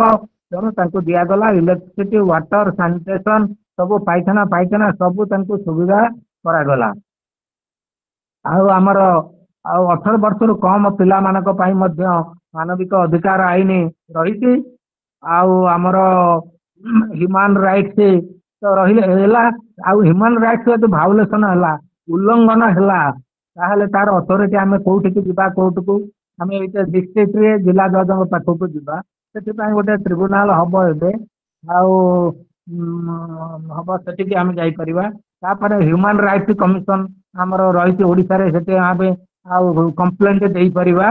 ଆଉ ତାପରେ ଲୋକାୟୁକ୍ତକୁ ମଧ୍ୟ ଦେଇପାରିବା। ଆମର ଓଡ଼ିଶାରେ ଭୁବନେଶ୍ୱରରେ ଅଛି। ହାଇକୋର୍ଟରେ ଆମେ ମଧ୍ୟ କେସ୍ କରିପାରିବା ଆଉ ଆର୍ଟିକଲ 226ରେ ଆଉ ସୁପ୍ରିମକୋର୍ଟରେ ମଧ୍ୟ କେସ୍ କରିପାରିବା ଆର୍ଟିକଲ 32ରେ। ଏବଂ ଆମର କୁହାଯାଇଛି ଆମେ ସବୁ ଜାଗ୍ରତ ରହିବା। ଆମେ ଜାଗ୍ରତ ନ ରହିଲେ ଆମ ଅଧିକାରକୁ ଅନ୍ୟମାନେ ଅପହରଣ କରିନେବେ ଚୂର୍ଣ୍ଣ ହବ।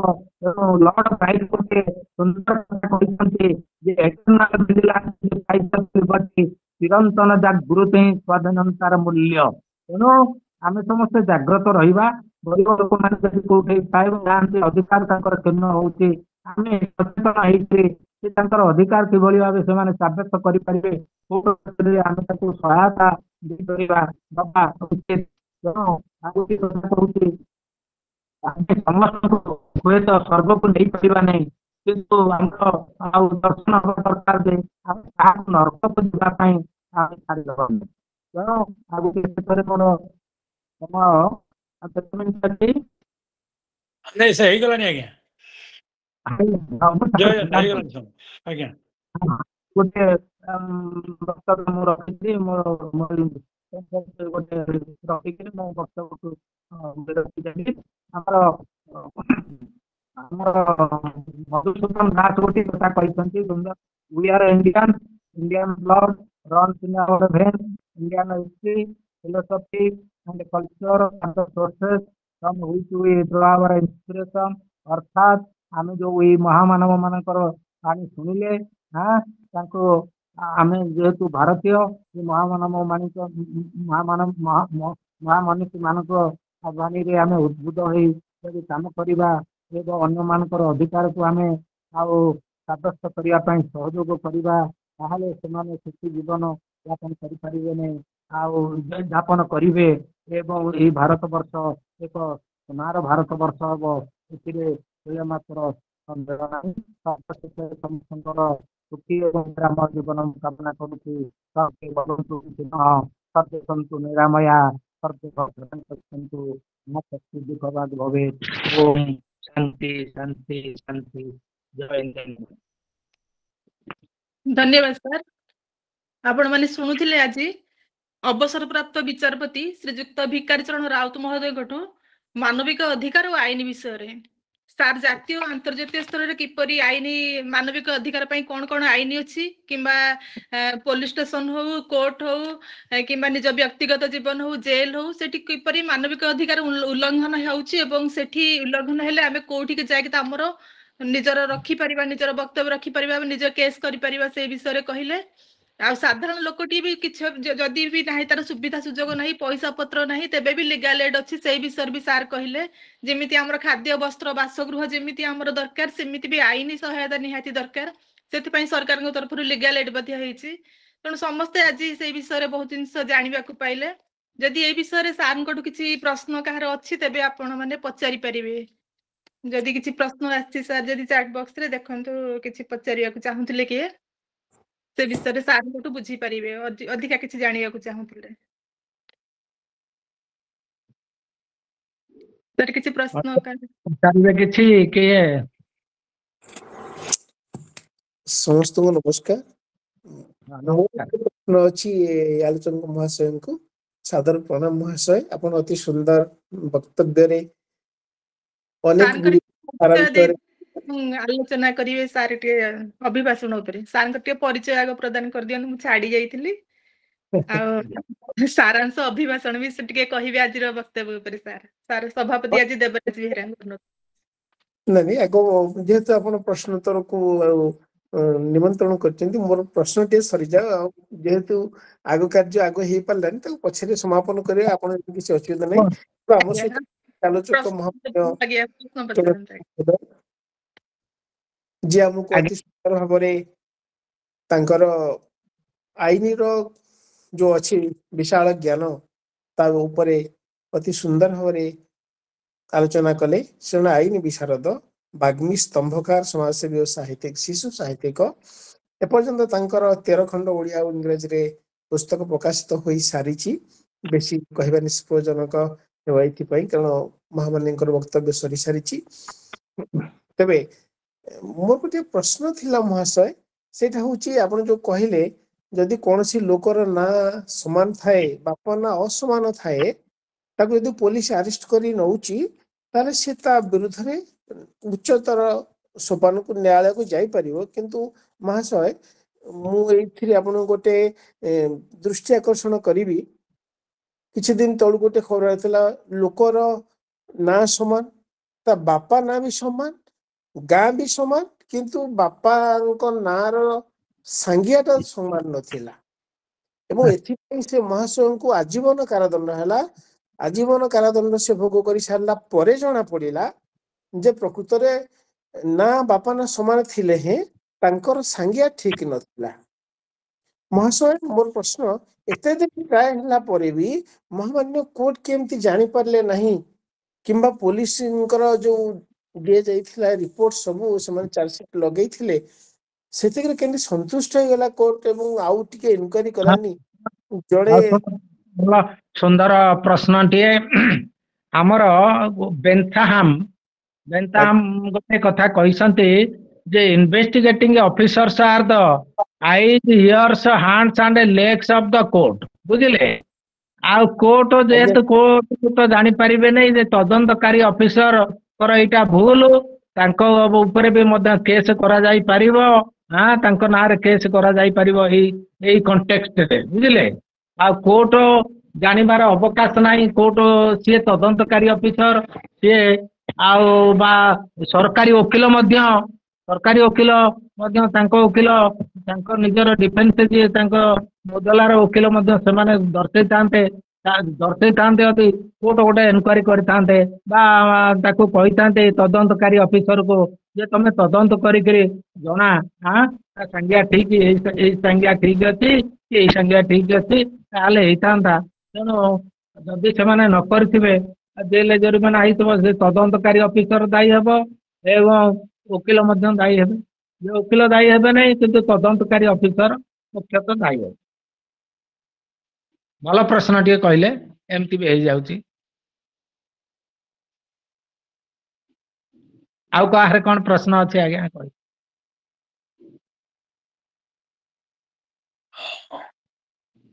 ନିବେଦିତା ମ୍ୟାଡାମ, ଦେବରାଜ ବାବୁଙ୍କୁ କୁହନ୍ତୁ ସଂକ୍ଷିପ୍ତ ଭାଷଣ ଦେବା ପାଇଁ। ହଁ, ଆମର ଆଜିର ସଭାପତି ଦେବରାଜ ବେହେରାଙ୍କୁ ନିବେଦନ ରଖିବା, ସେ ତାଙ୍କର ସଭାପତିତ୍ୱ ସାର ସଂକ୍ଷିପ୍ତ ଅଭିଭାଷଣ ପ୍ରଦାନ କରିବେ।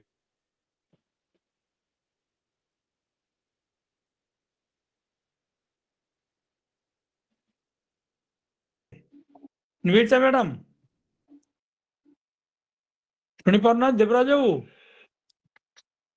ବର୍ତ୍ତମାନ ଶ୍ରୀଯୁକ୍ତ ଦେବରାଜ ବେହେରାଙ୍କୁ ଅନୁରୋଧ କରୁଛି ତାଙ୍କର ସଂକ୍ଷିପ୍ତ ଅଭିଭାଷଣ ରଖିବା ପାଇଁ। ଆଜ୍ଞା ମ୍ୟାଡାମ, ଧନ୍ୟବାଦ ମ୍ୟାଡାମ। ଆମ ଆଜ୍ଞା। ସହିତ ଏଇ ଆଲୋଚନାରେ ଆଲୋଚନା ବିକେଶ ଚରଣ ରାଉତ ମହୋଦୟ, ସେ ଜଣେ ଅବସରପ୍ରାପ୍ତ ବିଚାରପତି। ତା ସହିତ ସେ ବାଗ୍ମୀ, ସମାଜସେବୀ, ସ୍ତମ୍ଭକାର ଏବଂ ଶିଶୁ ସାହିତ୍ୟିକ, ଆଇନ ବିଶାରଦ। ତାଙ୍କର ଆଇନି जो रही अशेष ज्ञान जो दिगंत विस्तारी ज्ञान तांकर आमे एथुरु निश्चय तांकर आलोचना आमे अनुभव करि परिथिबा एवं से अनेक एंगल रु अनेक दिगरु अनेक दृष्टिकोण नहीं अनेक कथा हमको बुझेइले विशेष करी मते भल लागिला जेतेबेले हमर उच्च अधिकारी माने एवं वरिष्ठ आईनिज्ञ माने विदेश को जाई विदेशरू तांको देशरे कोन प्रचलित हेउछि ताको आनिकि रामठी अडॉप्ट करिवा किंतु महाशय एपर्यंत बोध हुए सेपली अडॉप्ट हिछि कि नाही मु तो कहि परिबिनी आपण जदि ताको अवकाश रे को जणै थान्ते वक्तव्य अवकाश रे भल होई थान्ता तबे आउ गोटे मोर प्रश्न रहीगला एवं मो मन आशंका रहीगला आईन रो तो एते कड़ाकड़ी नियम रहिछि किंतु आईन रो अनेक फांक मध्य रहिछि आमे देखुचे बेले बेले बड़ अपराधी माने केमती निर्द्वंद्वरे निर्भୟରେ एवं बिना दोषरे खसी जाउचंती ଆଉ ସେଇଠି ଆପଣ ଯେଭଳି କହିଲେ ଛୋଟ ଛୋଟ ମାନେ ବୁଢିଆଣୀ ମାନେ ପଡି ଯାଉଛନ୍ତି ସେଇ ଜାଲରେ ସେଭଳି ଗରିବ ମାଛି ପଡି ଯାଉଛନ୍ତି ତା ସମ୍ପର୍କରେ ଆପଣ ଆଉ ଟିକେ ଯୋଉ ବିଚାର ଆଲୋଚନା କରିଥିଲେ ଅତି ସୁନ୍ଦର ହେଇଥାନ୍ତା ଆପଣଙ୍କ ବକ୍ତବ୍ୟ ଅତି ସୁନ୍ଦର ଥିଲା ଆଉ ଆଇନ ଉପରେ ମୋର ବିଶେଷ ଜ୍ଞାନ ନାହିଁ ଏହା ଉପରେ ଜଣେ ବିଶାରଦଙ୍କର ଆଲୋଚନା ଉପରେ ଆଉ ତାକୁ ବିଶଦ ଆଲୋଚନା କରିବାର ଧୃଷ୍ଟତା ମୁଁ କରିବି ନାହିଁ ମୁଁ କ୍ଷମା ମାଗିବି ଆଉ ସମସ୍ତଙ୍କୁ ଏଇ ସନ୍ଧ୍ୟାରେ ଉପସ୍ଥିତ ଥିବା ସମସ୍ତ ସୁଧୀ ଶ୍ରୋତୃବୃନ୍ଦ ସମସ୍ତେ ନିଶ୍ଚୟ ଅତି ଆନନ୍ଦିତ ହୋଇଥିବେ ସାରଙ୍କ କଥା ଶୁଣି ସମସ୍ତଙ୍କୁ ମୋର ଭାବ ଗର୍ଭକ ସାଦର ପ୍ରଣାମ ଏବେ ସଂଯୋଜିକା ମହାଶୟଙ୍କୁ ନିବେଦନ ରଖିବି ଆଗକୁ ନେବେ ସଭାକୁ धन्यवाद सर बहुत सुंदर भाव में आपनकर सारांश अभिभाषण प्रदान कले वर्तमान मु धन्यवाद अर्पण करिया पई श्रीमती निर्मला महापात्र मैडम को अनुरोध करुछि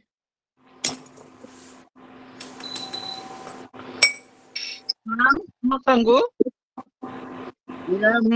श्यामलकोमलंगं सीता समारोपित वाम भागं पाणुं महासायक चारुचापं नमामि रामं रघुवंशनाथम। आज आमर स्वामी विवेकानंद लोक संसद ढेंकानाल शाखार खूब सुंदर आलोचना हला मानविक अधिकार एवं आईन आमर निहाती दरकार अति सुंदर भाव में मूलर शेष भी शुणिली सारंकर अवसर प्राप्त सार विचारपति मोर भी नमस्य विजिलेंस सार आमर भिखारी चरण राउत को प्रणाम माँ कोलू आरंभ होला परठू प्राकृतिक आईन रे जड़े मानवर पंचमहाभूत नहीं से जन्म एवं शेष पर्यंत जो कही सठिक न्याय पाइपर आईन सहायक संस्था पर्यंत आउ सत्यमेव जयत जयतरे सत्यमेव जयतरे ही आमे बंचीचे बंचिबा आउ निश्चित भाव निर्भर करबा न्याय उपरे किंतु समाज इले सार हमर सभापति सार जहा कहिले जे आमे भी न्यायालय को आमे भी समाज भी किछि सहायता करबा दरकार समाज भी लुचिगिरी रही जाउची किछि साक्षी दबारे बहुत असुविधा माने जानिगिरी भी चुपकिरी रही जाउची समाज सहायता करले आमर न्याय आउ टिके आगे पारिबो न्याय भलो न्याय ठीक अच्छी किंतु प्रथमे मु धन्यवाद देवी आमर भौणी संयोजिका भौणी निवेदिता मैडम को तापरे आमर वंदना गान करचंती सुश्री हरप्रिया प्रति विवेक बाणी पठन करचंती भौणी जामिनी होता ताकु मध्य धन्यवाद देउछि आउ सभापति महाशय खूब सुंदर भाव रे तांगर अभिभाषण रखिले ताकु मध्य धन्यवाद देउछि आउ आमर समस्ते एठी जतक उपस्थित विद्वत श्रोता मंडली को मध्य अंतर धन्यवाद देउछि एवं आमर डिजिटल सहयोगी माने जो माने आमर मीटिंग टी को सफल करिसेंती मूलरु शेष जाय सेमान को मध्य धन्यवाद देउछि एवं प्रभुଙ୍କ चरण कमल रे प्रणाम करू मु समस्त को धन्यवाद देउछि हमर एई मीटिंग टी को सफल करथिबा पाए धन्यवाद मैडम बहुत सुंदर भाव में आपन धन्यवाद पर्व को तुलै परिले वर्तमान मु शांति मंत्र पाठ करिया पई सुश्री हरप्रिया पति मैडम को अनुरोध करूची। ଏ ଶାନ୍ତି ମନ୍ତ୍ର ପାଠ କରିବେ। ॐ सर्वेषां स्वस्तिर्भवतु सर्वेषां पूर्णं भवतु सर्वेषां मङ्गलं भवतु सर्वेषां शान्तिर्भवतु सर्वे भवन्तु सुखिनः सर्वे सन्तु निरामयाः सर्वे भद्राणि पश्यन्तु मा कश्चित् दुःखभाग् भवेत् सर्वे भवन्तु सुखिनः सर्वे सन्तु निरामया सर्वे भद्राणि पश्यन्तु मा कश्चित् दुःखभाग् भवेत् ॐ शान्ति शान्ति शान्तिः शान्ति शान्ति शान्तिः सर्वेभ्यो नमो नमः। जय जगन्नाथ। धन्यवाद मैडम। बर्तमान मु सभापति को अनुरोध करी कार्यक्रम को सांग करिया पे। श्रीयुक्त बेहरा सर, देवराज बेहरा सर। समस्त को सादर प्रणाम। आपण मैंने धैर्य सहित 1 घंटा धरी आम सहित उपस्थित थिले एवं ए कार्यक्रम को शुणी धैर्य सहित आपन को अशेष धन्यवाद सादर प्रणाम। अनुष्ठानिक भाव सभा कार्य को इठी संग करा गला। जय जगन्नाथ। सांगठनिक हाँ। आगे जय जगन्नाथ समस्त को प्रणाम। मो कथा सुबुची तो निवेदिता मैडम आगे आगे एबे आज हमर सांगठनिक आलोचना हबो। हम सांगठनिक आलोचना रे सभापति करिया पे हम जिला सभापति माननीय श्री भिखारी चरण राउत महोदय को निवेदन रखिबी से सांगठनिक आलोचना रे सभापति करिवे जेसु हमर जिला सभापति मो तांको निवेदन रखिबी से सभापति सांगठनिक आलोचना को आगे नवा पे हमर जिला सभापति माननीय श्री भिखारी चरण राउत महाभाग। ठीक अच्छे। Welcome to all. हमर कौन सब प्रोग्राम कौन एजेंडा अच्छी सब तत्पथे हमको अनुरोध करुच्ची से उपस्थापन करिवे। हाँ बरेण्य सभापति महाभाग माननीय उपसभापति मोर पूज्य गुरुजी शंकरसन सतपति महाभाग एवं मोर समस्त माननीय आजीवन सदस्यगण समस्त को जय जगन्नाथ प्रणाम। मोर कहबार उद्देश्य होची हमर चित्रांकन प्रतियोगिता हो जाइए 3301 पिला आम जिला चित्रांकन करथिले आज्ञा।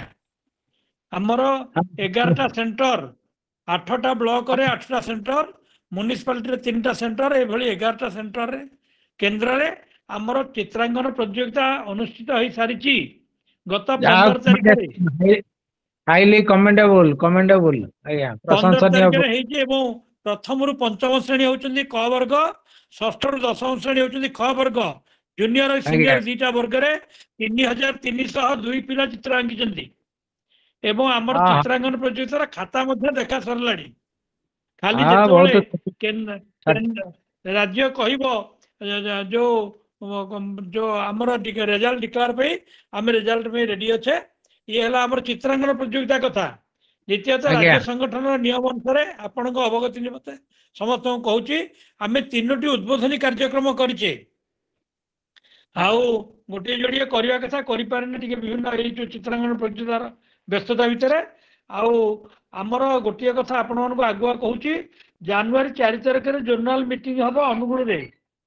जनवरी 4 तारिख आमर जोनाल मीटिंग हम अनुगुल रे। मुझे पर करुच्ची आमर जोनाल मीटिंग हम अनुगुल जिला आमर जोचा आज्ञा आमर 6टा जिला को लेकर मध्यम संभाग सेंट्रल जोन देवगढ़ नयागढ़ अनुगुल ढेंकानाल बौद्ध फुलवाणी आपण मान अवगति कहूँ यहाँ हूँ मध्यम संभाग बा सेंट्रल जोन या आगामी जनवरी 4 तारिख सेंट्रल जोन रो जोनाल मीटिंग हम आपण मान समस्त योगदान करेंगे।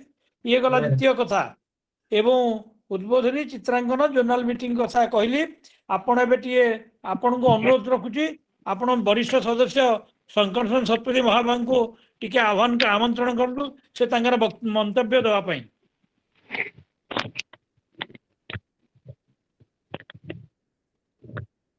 सर शंकर सर डाकतु भिखारी बाबू।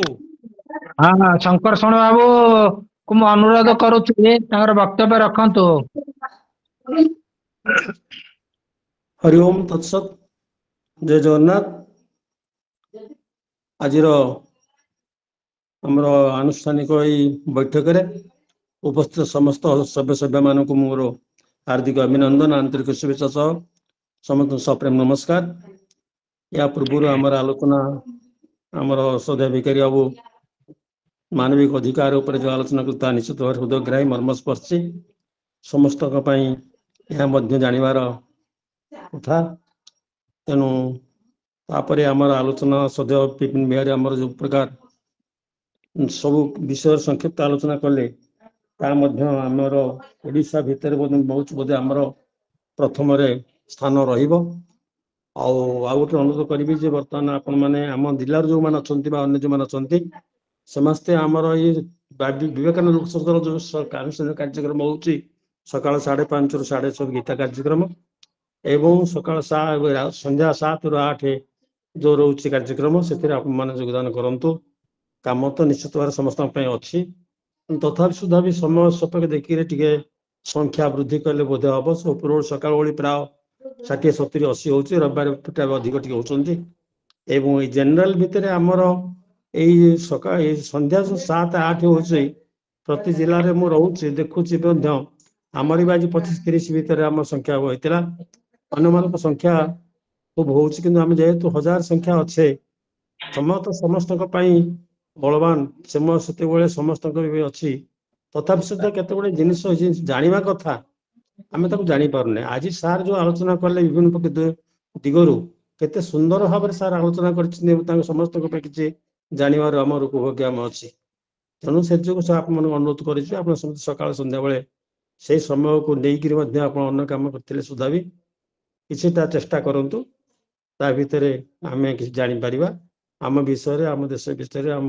हित विषय कहि आम जो साहित्य आलोक गोटे हूँ कार्यक्रम रही विवेकानंद लोकसभा सेटा हूँ प्रति मासर प्रथम रविवार सकाल 10:20 ରୁ आरंभ हो 11:20 पर्यंत घंटे ये जमी सार आलोचना करते आज सेमती गोटे विषय उपर आलोचना होमर सब सौभाग्यर कथा जे आमर गला थर यही मसरे कि आम रमेश बाबू आमर हिंदुर से सार भी आलोचना करते महिमा धर्म उपर अति सुंदर आलोचना होता समस्त उपभोग्य एवं आउ प्रेरणादायी लेखा आपण मान जो हूँ खूब सर्ट संक्षिप्त आकार फाड़े दी फाड़े भितर आप मैंने लिखिक दिंतु जोटा कि आमर प्रबोधन पत्रिका प्रकाशित हो प्रति मासर से 10 तारिख भितर प्रकाशित हो तेणु जाओ यही कार्यक्रम समस्त उपभोग्य हवा उचित जाओ एति कहीक मोर मत कह सुजय विश्व कृतज्ञता प्रकाश करुचे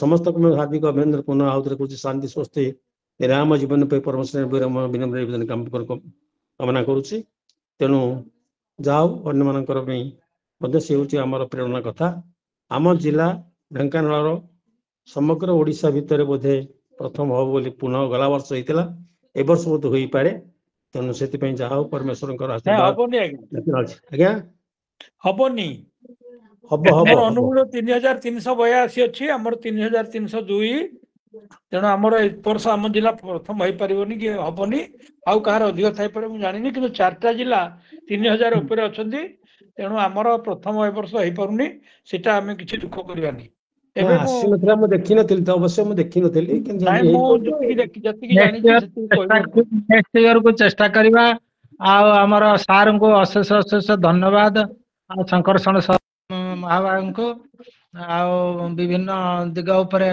आलोकपात कले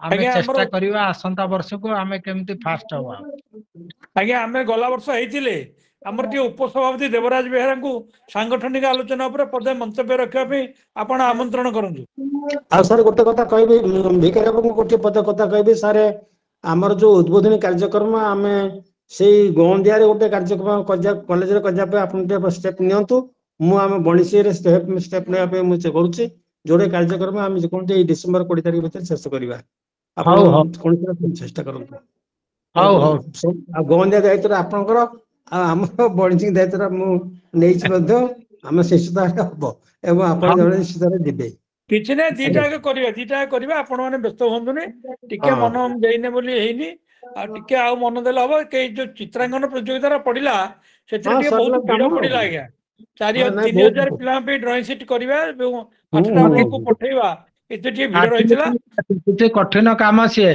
ଆପଣ ସାଧନ କରିଛନ୍ତି କିଛି କମ କଥା ନୁହଁ ଆଉ ହାସଲ ଟିକେ କଷ୍ଟ ଥିଲା ବୋଲି ଆଉ ଆମେ କରିପାରିନେ ଆମେ ଦେଖିବା ଆର ସପ୍ତାହରେ ଗୋଟେ ଉଦ୍ବୋଧନୀ ଗଞ୍ଜାରେ ଆଉ ଗୋଟେ ମଣିଷରେ କରିବା ଆଉ ସାର୍ ଆପଣ ଦେବରାଜ ବାବୁଙ୍କୁ ଟିକେ ଡାକନ୍ତୁ ସେ ପଦ କଥା ରଖିବା ପାଇଁ ହଁ ଦେବରାଜଙ୍କୁ ଅନୁରୋଧ କରୁଛି ତାଙ୍କର ବକ୍ତବ୍ୟ ରଖନ୍ତୁ ଆଉ ନମସ୍କାର ମହାଶୟ ନିଶ୍ଚୟ ଆମେ ହେଇପାରି ନାହିଁ କିନ୍ତୁ ଏଇ ପ୍ରଚ୍ଛଦ ପଟ ନାୟକ ମାନଙ୍କ ଭିତରେ ନିଶ୍ଚୟ ବିପିନ ଭାଇନା ଆଉ ଶଙ୍କର୍ଷଣ ମହାଭାରତ ନିଶ୍ଚୟ ଏତେ ବୟସ୍କ ଏବଂ ସବୁ କଥାରେ ଏତେ ଏବଂ ତାଙ୍କ ସହିତ ବୈକୁଣ୍ଠ ସାର୍ ଏଇ 3 ଜଣ ହଉଛନ୍ତି ମୋ ବିଚାରରେ ମାନେ ମୁଁ ଗୋଟେ ବ୍ୟକ୍ତିଗତ ମନ୍ତବ୍ୟ ନୁହେଁ ଏମାନେ ସବୁବେଳେ ଆଗ ଧାଡିର ଲଢୁଆ ଯୋଦ୍ଧା କିନ୍ତୁ ଏମାନେ ପ୍ରଚ୍ଛଦ ପଟରେ ବି ବହୁତ କାମ କରୁଛନ୍ତି ସମସ୍ତଙ୍କୁ ଆଉ ଭାଇନା ମୋର ନିବେଦନ ଯେ ସତ୍ୟ କେମିତି କଣ ଥିଲା ଏବଂ ଆମର ସହଭାଗିତାର ଆବଶ୍ୟକତା ଯଦି ଥାଏ ଆପଣ ଜଣେଇବେ ଆମେ ନିଶ୍ଚୟ କରିବା ଏତେ ପିଲାଙ୍କ ପାଇଁ ହେଇଥିଲା ଆଉ କିଛି ହେଇଥିବ ବି ଚା ପାନ ଆମର ଏପାଳି ଶୁଣନ୍ତୁ ଆଜ୍ଞା ଖର୍ଚ୍ଚ ପାଇଁ ବେହେରା ଆମର ଡକ୍ଟର ଧନ୍ୟବାଦ ସୁସ୍ମିତା ପାଇଲା ମହାନ୍ତି 9000 ଟଙ୍କା ଦେଇଥିଲେ ଆଜ୍ଞା ଟିକେ ସାର୍ ଟିକେ ମିଟ୍ କରନ୍ତୁ ଡକ୍ଟର ସୁସ୍ମିତା ମହାନ୍ତି ଏକାବେଳକେ 9000 ଟଙ୍କା ଦେଇଛନ୍ତି ଡ୍ରଇଂ ସିଟ୍ ପାଇଁ ତେଣୁ ଏ ବର୍ଷ ପଇସା ଆମକୁ କାହାକୁ ଦବାକୁ ପଡିବ ନାହିଁ ଆମର ଆମେ ଯାହା ହେଇଛି ହିସାବ ମୁଁ ଆପଣମାନଙ୍କୁ ଶୁଣେଇଦେବି ଆମର ସଦାବାବୁ କିଛି ଡ୍ରଇଂ ସିଟ୍ କାମାନରୁ କିଣିଛନ୍ତି ଆଉ ବିନୋ ଭାଇ କିଛି ବ୍ୟବସ୍ଥା କରିଛନ୍ତି ଆଉ ଏଠି ମୁଁ ଯାହା କିଣିଥିଲି ତାହା ସବୁ ପେମେଣ୍ଟ କରିଦେଇଛି କାହିଁକି ପ୍ରତିବର୍ଷ ଆମେ କିଛି କିଛି ଦିଏ କିନ୍ତୁ ଏ ବର୍ଷ ସୁସନ୍ୟା ମ୍ୟାଡାମ କହିଲେ ବିପିନ ବାବୁ ଗଲା ବର୍ଷ କେତେ ଖର୍ଚ୍ଚ ହେଇଥିଲା ମୁଁ କହିଲି 9500 ଖର୍ଚ୍ଚ ହେଇଥିଲା ସେ କହିଲେ ମୁଁ 9000 ଟଙ୍କା ଯାକ ଦେଇଦେଉଛି ଆପଣ ଆଉ କାହାକୁ ମାଗିବେନି ଡ୍ରଇଂ ସିଟ୍ ପାଇଁ ଆମେ ଯେଉଁ ଡ୍ରଇଂ ସିଟ୍ରେ ଯାହା ଖର୍ଚ୍ଚ ହେବା କଥା ସବୁ ଡକ୍ଟର ସୁସନ୍ୟା ମହାନ୍ତି ଦେଇଛନ୍ତି এটা ଆପଣମାନଙ୍କୁ ଗୋଚରାର୍ଥ କହିଲି ଏ 9000 ଟଙ୍କା ଶଙ୍କର ସାର୍ ମୁଁ ବୈକୁଣ୍ଠ ବାବୁ ଏକାଳକେ ଯାଇ ତାଙ୍କଠୁ ଗ୍ରହଣ କରିଥିଲୁ ତେଣୁ ଆମର ଡ୍ରଇଂ ସିଟ୍ ପାଇଁ ଆଉ ପଇସା ପାଇଁ ବ୍ୟସ୍ତ ହେବା ଦରକାର ନାହିଁ ତାଙ୍କୁ ଅଶେଷ ଅଶେଷ ସାଧୁବାଦ ଆଉ ତାଙ୍କୁ ମଧ୍ୟ ଜଣେଇଦେବେ ଆପଣ ସାଧୁବାଦ ଆମର ତାଙ୍କର ଏଇ ସହଯୋଗ ପାଇଁ ସେ ବହୁତ ଅସୁବିଧାରେ ସେ ବି ଟିକେ ତାଙ୍କ ଦେହ ଶରୀର ଅସୁସ୍ଥ ସେ ହାଇଦ୍ରାବାଦରେ ଅଛନ୍ତି ଆମେ ତାଙ୍କୁ ଆଶୁ ଆରୋଗ୍ୟ କାମନା କରୁଛେ କିନ୍ତୁ ତଥାପି ସେ ଖୋଲା ହାତରେ ଏବଂ ମୁକ୍ତ କଣ୍ଠରେ ସେ ସହଯୋଗ କରିଛନ୍ତି ଆଉ ସେ ଗୋଟେ ଦିନର ଗାଡି ଭଡା ବି ଦେଇଛନ୍ତି ଗୋଟେ ଦିନର ଗାଡି ଭଡା ବି 2000 ଟଙ୍କା ଦେଇଛନ୍ତି ସେ 11000 ଟଙ୍କା ଚିତ୍ରାଙ୍କନ ପ୍ରତିଯୋଗିତାକୁ ସମୁଦାୟ ଦେଇଛନ୍ତି ଏବେ ଆପଣଙ୍କୁ ନିବେଦନ ରଖୁଛି ଆମର ଭଦ୍ରକ ଜିଲ୍ଲା ସମ୍ପାଦକ ରାମପ୍ରସାଦ ବାରିକ ଆମ ସହିତ ଅଛନ୍ତି ସେ ପଦେ ମନ୍ତବ୍ୟ ରଖିବା ପାଇଁ ତାଙ୍କୁ ଟିକେ ଡାକନ୍ତୁ ଆମନ୍ତ୍ରଣ କରନ୍ତୁ ହଁ ମୁଁ ରାମପ୍ରସାଦ ମହାବାଗକୁ ଅନୁରୋଧ କରୁଛି ତାଙ୍କର ବକ୍ତବ୍ୟ ଟିକେ ରଖନ୍ତୁ ଆପଣ ଅଛନ୍ତି ଅନଲାଇନରେ ବାରିକ ବାବୁ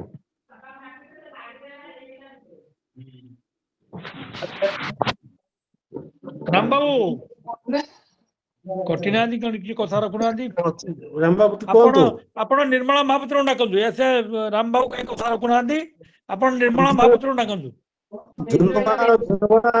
ସାର୍ ମତେ ସେ ବି ଦେଇଛନ୍ତି ଗୋଟେ ଥର ଆମର ଖର୍ଚ୍ଚ ବି ଦେଇଛନ୍ତି